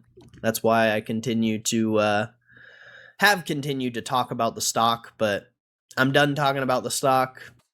I would ask you something. Can I ask you for something, Cory? Can you post receipts? Because I'm trying to do this math. You're saying you make no money off of YouTube. You're saying that you don't have a job, and then you're saying that you're buying more every day. I'm just curious. Like I have a life. I got to live. I got to pay all these bills. But I'm trying to figure out how I even have $20 a day to do what I do. But you, maybe you're just a whale that I don't know about. Maybe it's something else. But you see, where we hang out, and I want you to hang out here. I want you to come to the channel. I want you to chill with us. But you have to wear it. You have to wear this badge of honor. Like, hey, either I'm a believer or I'm not, or here's my receipts. Here's what I'm going to show the community. Because maybe that's why the community doesn't believe in you, or maybe that's why you lost some footing in the community that you thought you had gained. You have to show who you are. More so than this whole bitch affair you're doing. This right here, this is childish. I'm done trying to get people to invest in the stock and Mm. trying to help people make money. It's just a waste of my time, and I'm not doing it anymore. I want to talk about things I want to talk about. I want to make videos that I want to make videos about. And GameStop is not what I want to talk about. It's not what I want to make videos about. And in a lot of ways, like, making content about GameStop has made me want to quit making videos, because how can I put over 2 years of my life into making videos and streaming almost every single day for the first year, 7-8 hours a day? How can I put in thousands of hours, 10, maybe even close to 10,000 hours in live streaming and making videos about GameStop, and my channel doesn't grow at all? My viewer base doesn't grow at all. Like, I think obviously, 2 years isn't that long to be making videos, but I think Just so we're clear, you have 14,000 followers, and you've been doing videos for 7 years. As of recent, you've been doing GameStop videos. I get that, but you were doing options videos back in 2021. I remember watching them. So, yeah, I think that you have a good platform. I think that the 14,000 subscribers you have don't watch you, but that has a lot to do with your consistency or the lack thereof. But it's okay. It's okay. You got to find one, and you got to be consistent with the one for that day, and then the next day, and then the next day.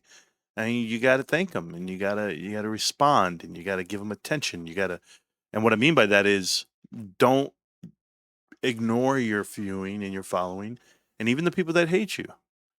Find a way to endear them and change the way they view things. Maybe the way they view you. I don't convince people to invest. Not at all. I know that's probably what you think we do here. We pump the stock or whatever. Maybe no. What we do is we educate. The best part about business is no one will take part in your business. If you're an owner of a business, manager of a business, they won't do business with you until you educate them on why they should.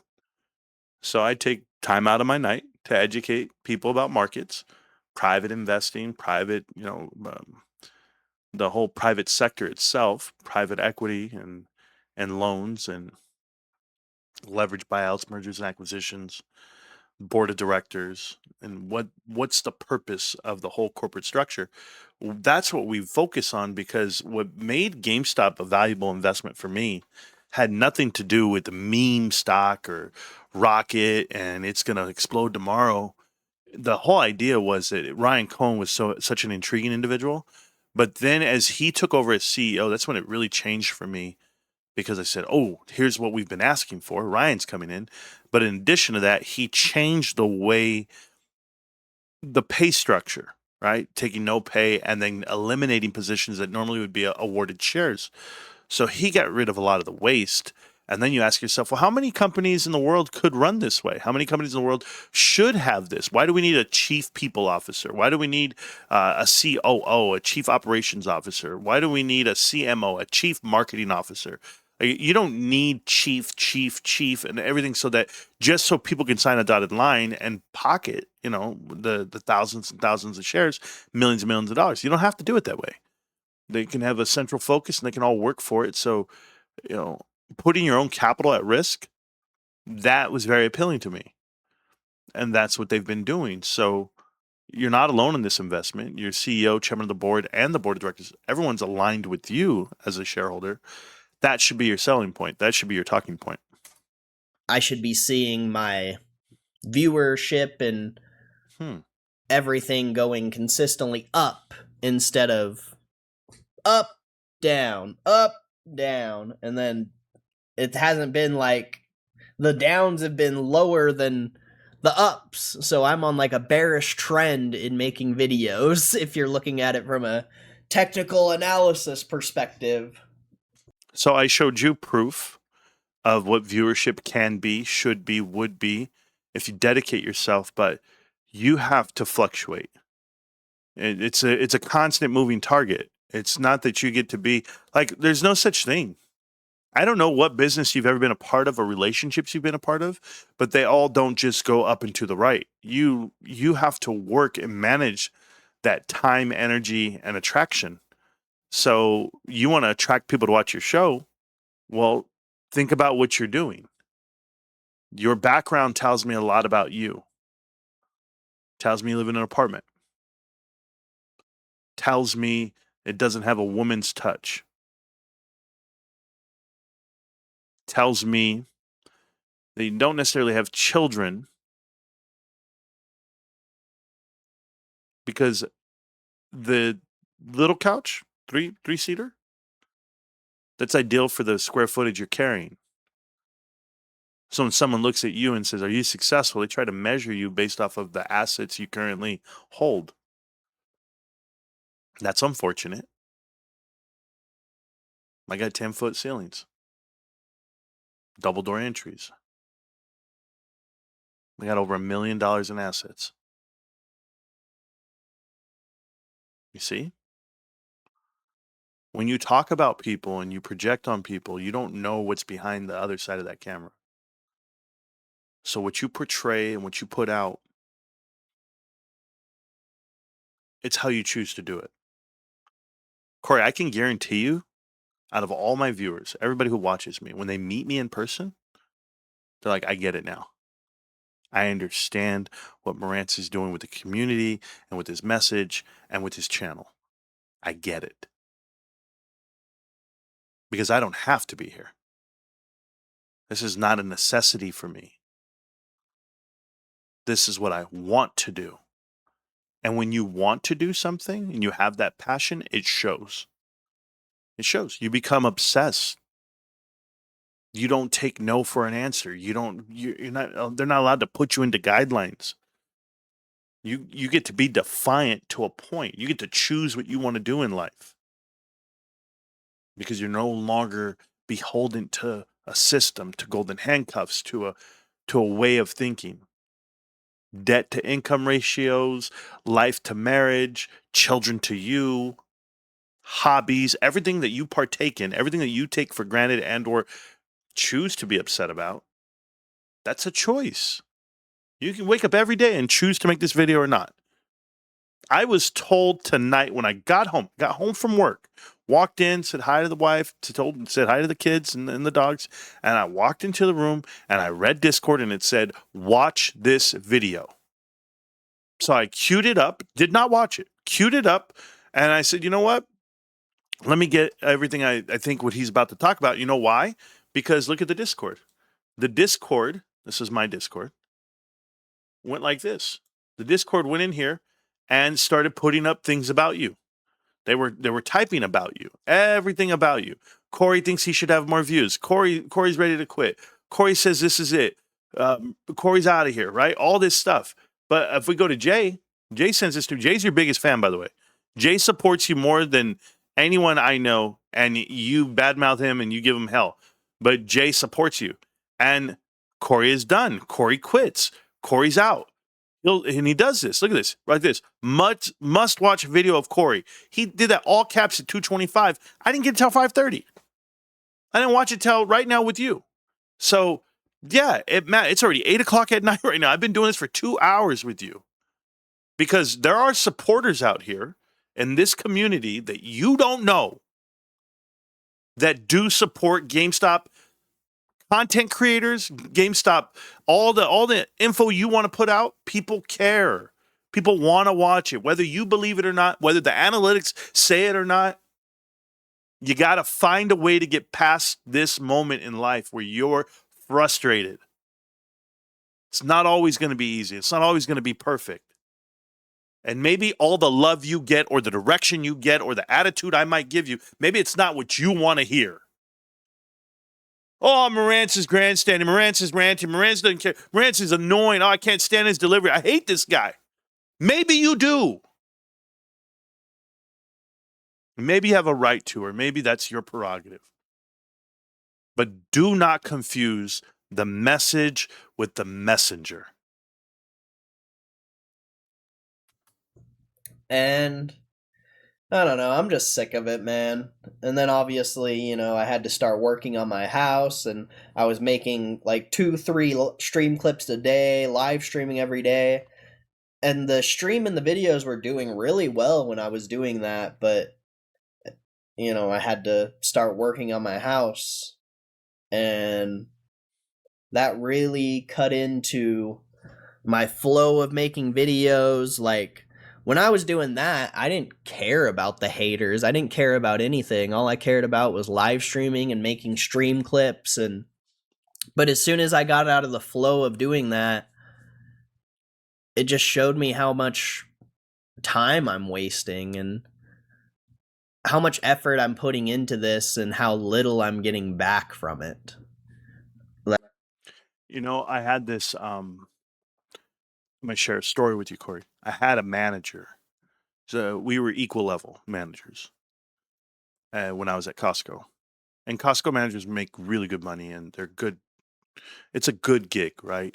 But you had to work to get there. So we're at this level where we don't measure bank accounts, but we both know we're successful enough to say, hey, what are you doing with your money? What are you doing with your money? What are you doing with your time?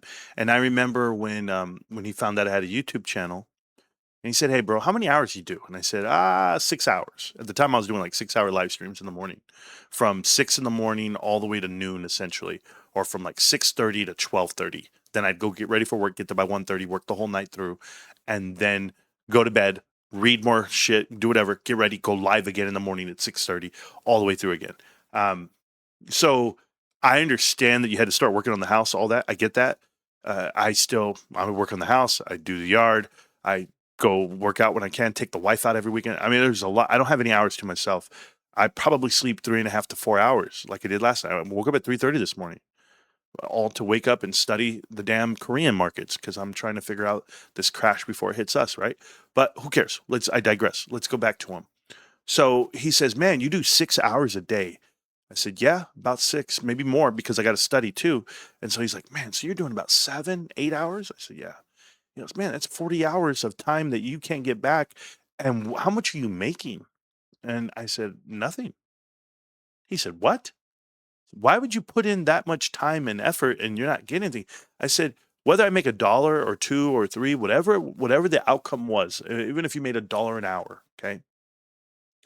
I said, it doesn't matter, because I'm learning more about myself and about my investment than I would if I didn't. And I was learning at a rapid pace. And so he was like, oh, he's like, hey, that's all wasted time. Just let you know you could do something more and make more money doing it. You're capable of making more money. That's what he said to me, right? And I remember that. I remember that till the day I die, because it stuck with me, because I realized that people value time with money. When you let money control your time, then you don't do things for the right reasons. I'm telling you. You're going to find out that if money is driving your timeline, then money is driving you. And that's the tail wagging the dog and not the dog wagging the tail. You see, my byproduct of success is knowledge. If I'm an infinitely more informed investor today than I was 5 years ago because of all the due diligence I've done and the time I've done, well, then I'm doing great. No matter the dollar amount that people are putting to it, you can't get it back. You can't get back the dollar. Like you take money, okay, and you spend money. You don't get it back. You can't take this knowledge from me. You can't take this experience from me. I am light years ahead of my peers. So when it comes to making financial decisions and or planning what I do, I'm accredited this cushion of error because I know what's beneficial for me, because I've done the work. Guys go to college all the time. 6 years, 5 years. Spent money and time. They get to the job, and what does the job tell them? We'd hire you, but we got somebody with more experience. Because it's about the experience and it's about the knowledge. Because it's not about how much money you make. It's about who you become while you're going through that. You can be the same person every day and make the same money every day. If you didn't educate yourself and get infinitely better, you're still going to lose. That's my point. That's my point to you, Cory. You need to learn to value the energy and time you put in, but don't expect dollars for it. Take the knowledge, take who you have become, and understand that's more valuable than dollars. I'm telling you, money's fleeting. We've all made a lot of money. You know what we're all going to do? Make more. Like I make like 200-300 bucks a month on YouTube. If I, live stream every day and make videos every day, maybe I would make 400, maybe 500 if I was extremely lucky. It's just not sustainable, man. Like I just can't keep grinding like that for nothing. I need to try to make a different type of content and just see if there's another way to make a successful living on YouTube. So this is the issue. It's not GameStop community. It's not GameStop is not a great investment. It's dog shit stock and company. All this stuff you spent a whole hour of bad mouthing people and things. I mean, all it really is you. You and the money you're not making off of YouTube. This is the core root of what you're talking about. Money? Money. Bro,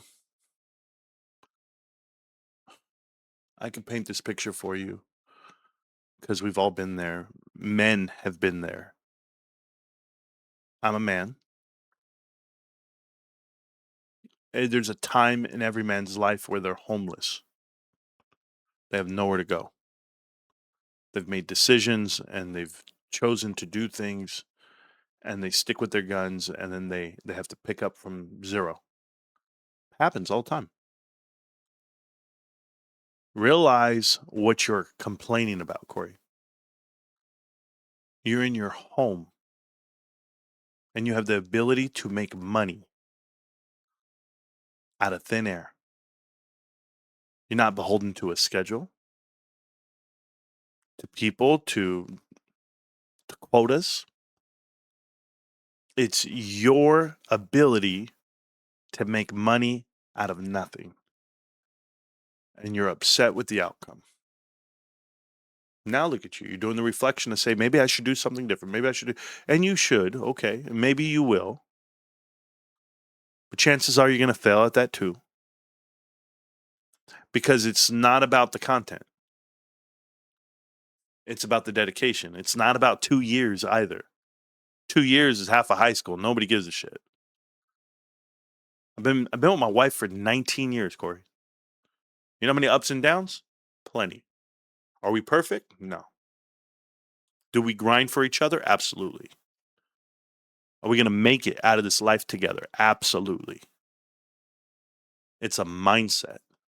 When you have a child, you got to walk that child down the aisle. What do I mean by that? You got to marry it, right? Marry the investment? Sure. You walk it down every step. That's the point. You got to feed them. You got to burp them. You got to change them. You got to get them to school. Day in and day out. Could you imagine the dedication it takes to wake up every day, make sure your kid brushes their teeth, combs their hair, dresses neatly, it remains courteous, gets to school on time, pick them up on time, take a shower, eat, all of the above, say their prayers, go to bed. Could you imagine what that's like every day? You're complaining about 2 years? Try a lifetime. A lifetime. This is why GameStop investors, real ones, and real content creators and real people who follow the shows, they don't understand what you're crying about or what you're complaining about because you obviously are lacking in the other parts of life that are infinitely harder than what you're complaining about. You live in an central air-conditioned home, a dwelling, and there's not riots, there's not gangs, there's not a war going on outside of your front door. Why do I say there's none of that? Have you ever lived in a third world country? You ever been a visitor to a third world country where you're not welcome, you're not wanted, and you have to be there? You get to grow your hair out. You get to say what you want freely without the police, without the Gestapos knocking on your door and pulling you out of your dwelling and forcing you to be quiet. You have all of these freedoms and they're afforded to you, and yet you choose to say what you're not getting out of it. Be thankful for the moments that you have right now. Because you're not showing appreciation, by the way. That's my opinion, of course. And as of right now, making videos about GameStop and talking about GameStop isn't going to get me there. If I would have been trading GameStop this whole time, I'd already have made 6 figures. But of course, I'm an idiot and just hold this investment like a fucking degenerate, up $50,000-$60,000 more money than most people see in their lives, and I just laugh about it, and then it's gone because the stock drops. But yeah, I just can't keep doing this. I can't keep. That's crazy, man. An hour ago, by the way, you said it's going to go, it's going to explode, it's going to be great, and you're going to be so effing rich. And now it's, you just can't keep doing this. I mean, all within an hour. You have changed your mind in the last 20 minutes. I haven't yet. I haven't changed my mind on you. I still think you should make content. I still think you should keep pushing. I think that you should have an open, honest look at yourself. Keep live streaming to like 5 people. Sure you can. Sometimes it's more, but most of the time it's like 5-10 people. I want to, I want to continue to live stream for you guys, and for the people who actually support and care about the stream. I think that's a very small group of people, but it's just not sustainable. I just can't keep doing it, man. Like, I just can't. I want to, but I can't. It's just... It might be delivery. My delivery is not for everyone. People had to learn my cadence. You look like you belong on the Big Lebowski. You sound like the man. Come on, man. Hey, dude. Like, it's just a preference for people. If people are not liking this dwarf look you carry, Lord of the Rings, and if you're not doing that part, not looking like the hobbits, well, then maybe you gotta do something different. What if you cut your hair and shaved your beard? What do you think then? You'd be a whole new person, by the way. You have beautiful eyes, Cory. I don't know about that third eyebrow that you have over here. I know you have a cut eyebrow, but it looks like 3. But hey, we all have our deformities. I got a split in my head. Everybody thinks I'm always mean, like I'm always grit. No, I got hit here. My face got split open, and then you could see it straight down to the skull. They had to glue it back. We're all not perfect. Trust me. Look at that third eyebrow. Watching my stream just slowly decline, people leave, slowly leave. It just sucks. Yeah, I know. It sucks that I can't keep a following. It sucks that I can't grow my YouTube channel. Yeah, I knew that was it. 282 views in 7 hours out of 14,000 followers. That's tough, man. I guarantee you're going to get some more views after this. I'm going to put this live for you. I'm going to get this up for you. Come on, Cory. Dust it off, man. Get back in the game. Grow my live stream. It's just completely stagnant. Yeah. And I am super grateful that there's people out there who actually watch my streams, watch my channel.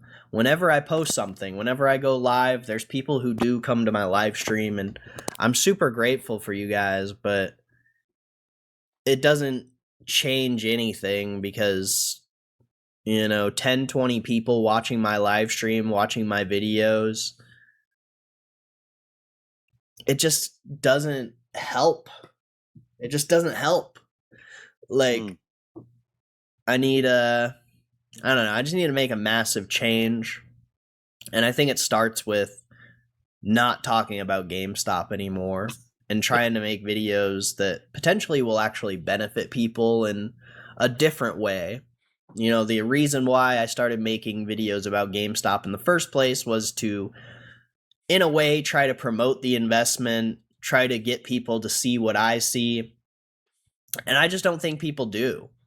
I think people look at AI stocks that are going straight up and they don't really see the next 5, 10, 20 years. What does investing look like in the next 5, 10, 20 years? Are all these companies that are up, thousands of percent, tens of thousands percents?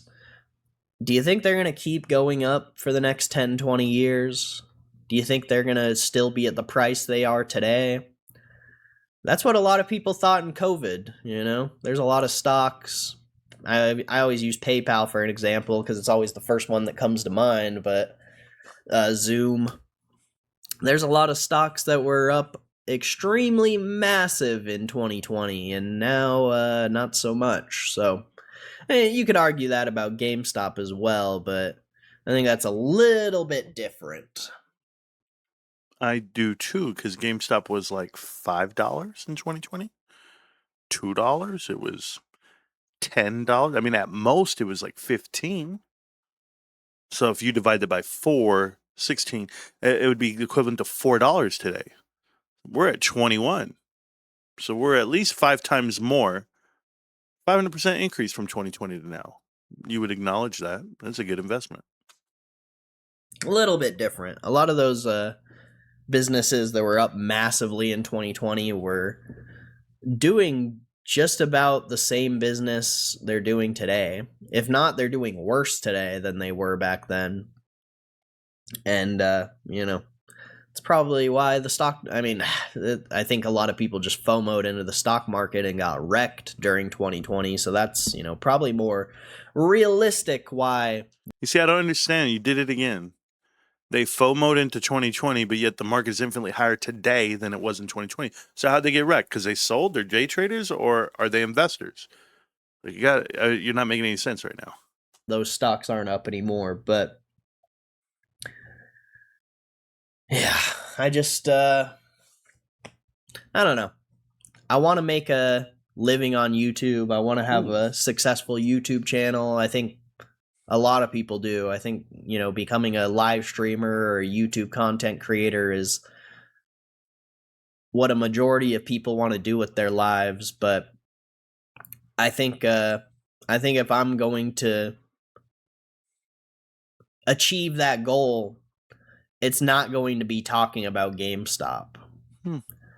Unless the stock squeezes. If the stock squeezes, I think that's totally different because that's just going to bring a bunch of degenerates and a lot of people who either don't believe in the stock or B just gave up on the stock market because they got wrecked and now they're going to come back for round 2 of GameStop going up. Like, I think if GameStop squeezes or the stock starts going up a lot, maybe GameStop could be beneficial to growing the YouTube channel and growing my viewership. But until that day, I've already proved it. I've already proved that it's not a good route to go. Like, I've built an awesome following. I have some awesome people who come into my stream every single day. But then I have a lot of people who only watch the stream when there's GameStop news or something like that. And is that really the people I want watching my channel? No, it's not. I don't want people who just only come to my stream for X reason. I want people to come to my stream because they want to watch my stream, or they want to watch my videos because they want to watch my videos, not because it's about fucking GameStop. I think that. So if I'm understanding this, you want people to watch because of you, not GameStop. But all you talk about is GameStop, so this is more of a you thing than a GameStop thing. You started this video with you're upset about GameStop in the community, but it has nothing to do with that because you're mad about the fact that they're not accepting you as a person. Narcissism is crazy right now. That's so stupid. If you're just watching someone's content because there's a piece of news dropping on GameStop, and now you're all excited about it because you think you're going to time the market or whatever it may be. Maybe you're an actual GameStop investor and you just get excited when news comes out. I don't understand that. Can you not go and read the news yourself? Is it that difficult? You have to go to YouTube live streamers or YouTubers to what? Get fed information that you can't read by yourself and come up with an opinion by yourself. You have to get fed an opinion.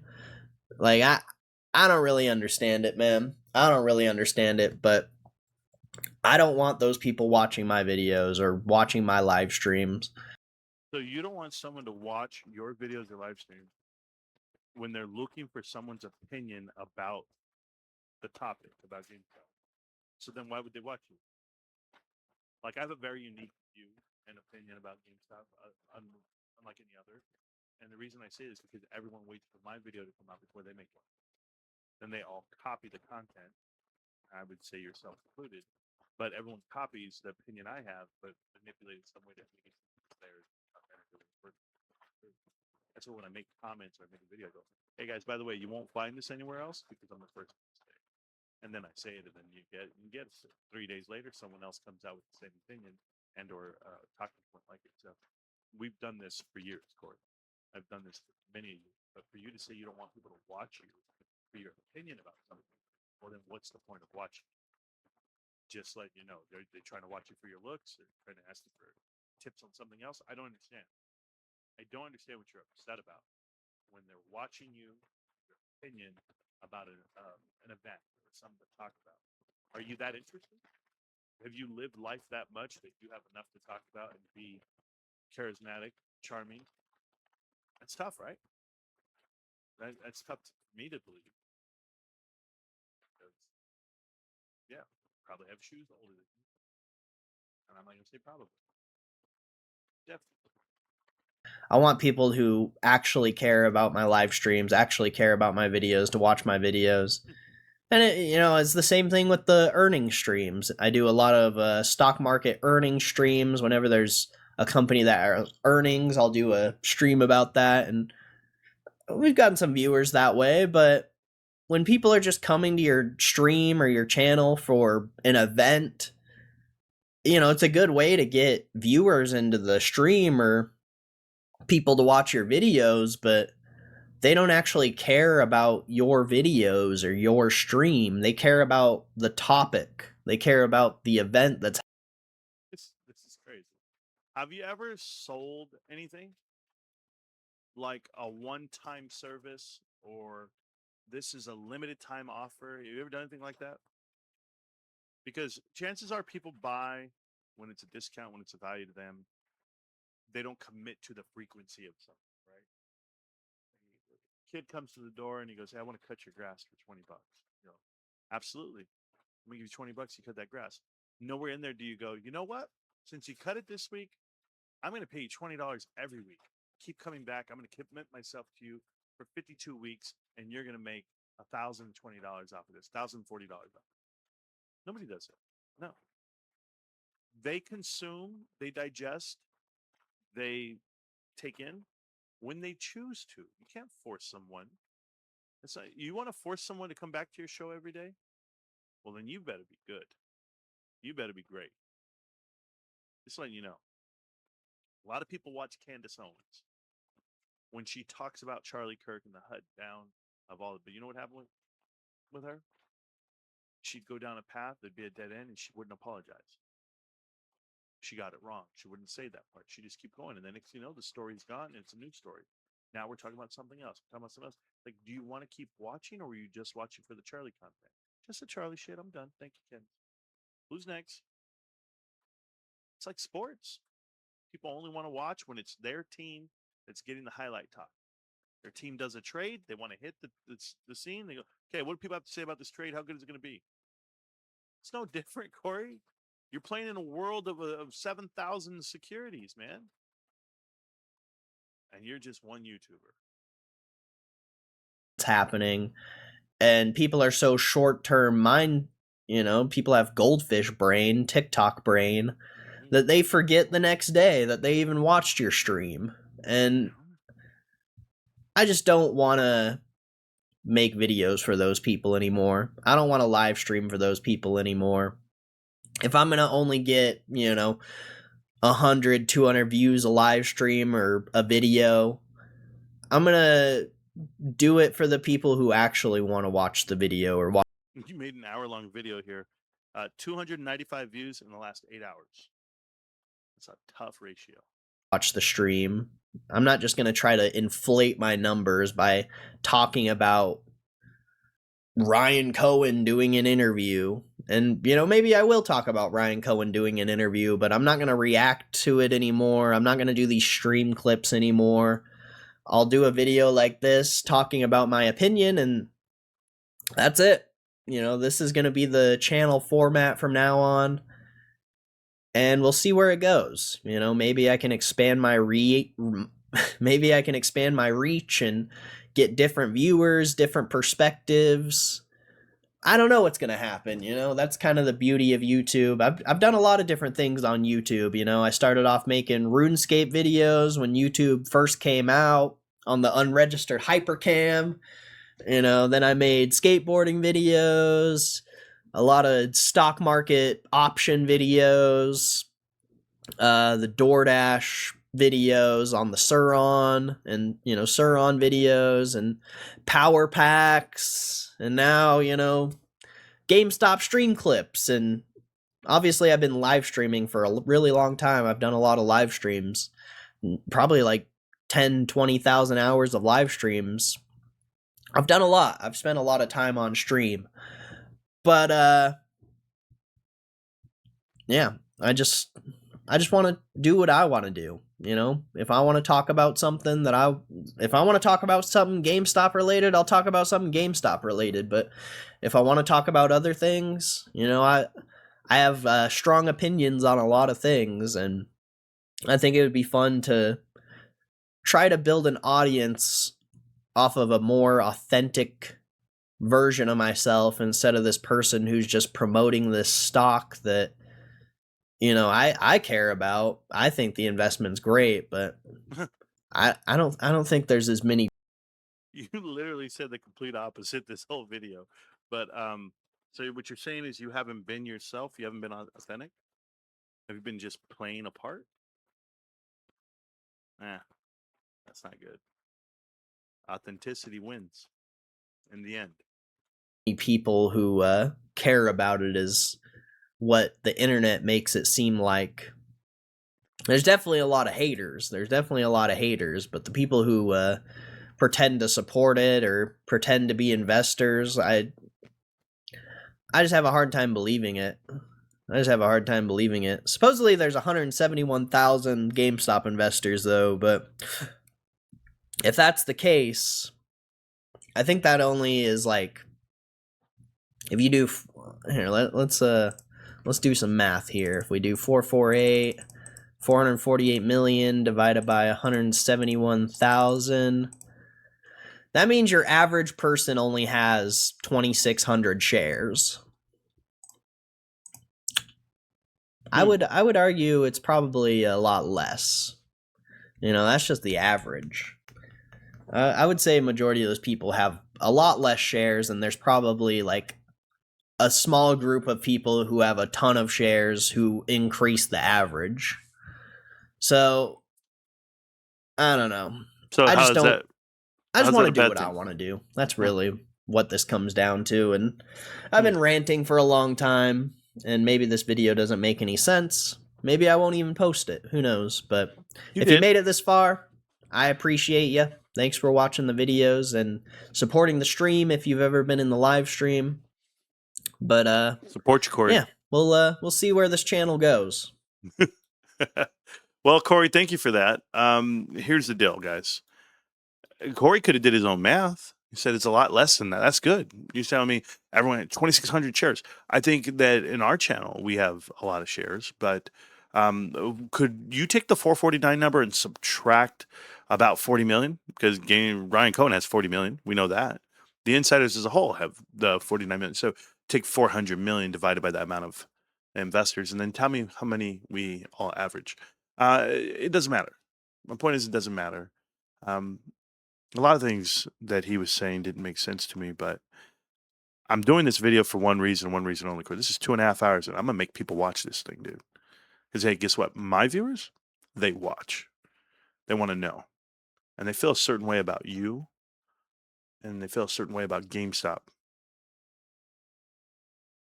And I would say that they're parallel or they run together, but it's more like perpendicular. It's a cross. It's where there's real investors, real supporters, and we don't wave. We don't waver in the wind. We don't sit on the fence. We're on one side of this transaction, the side of believers. Do you believe in GameStop? Do you believe in Ryan Cohen? You said you did, but then your actions speak the complete opposite, and even your words say the complete opposite at times. So uh, you're like this jaded puppy, and that's unfortunate for you. But I think the real root of the core root of everything was the lack of growth in your YouTube channel, your financial frustrations because of it.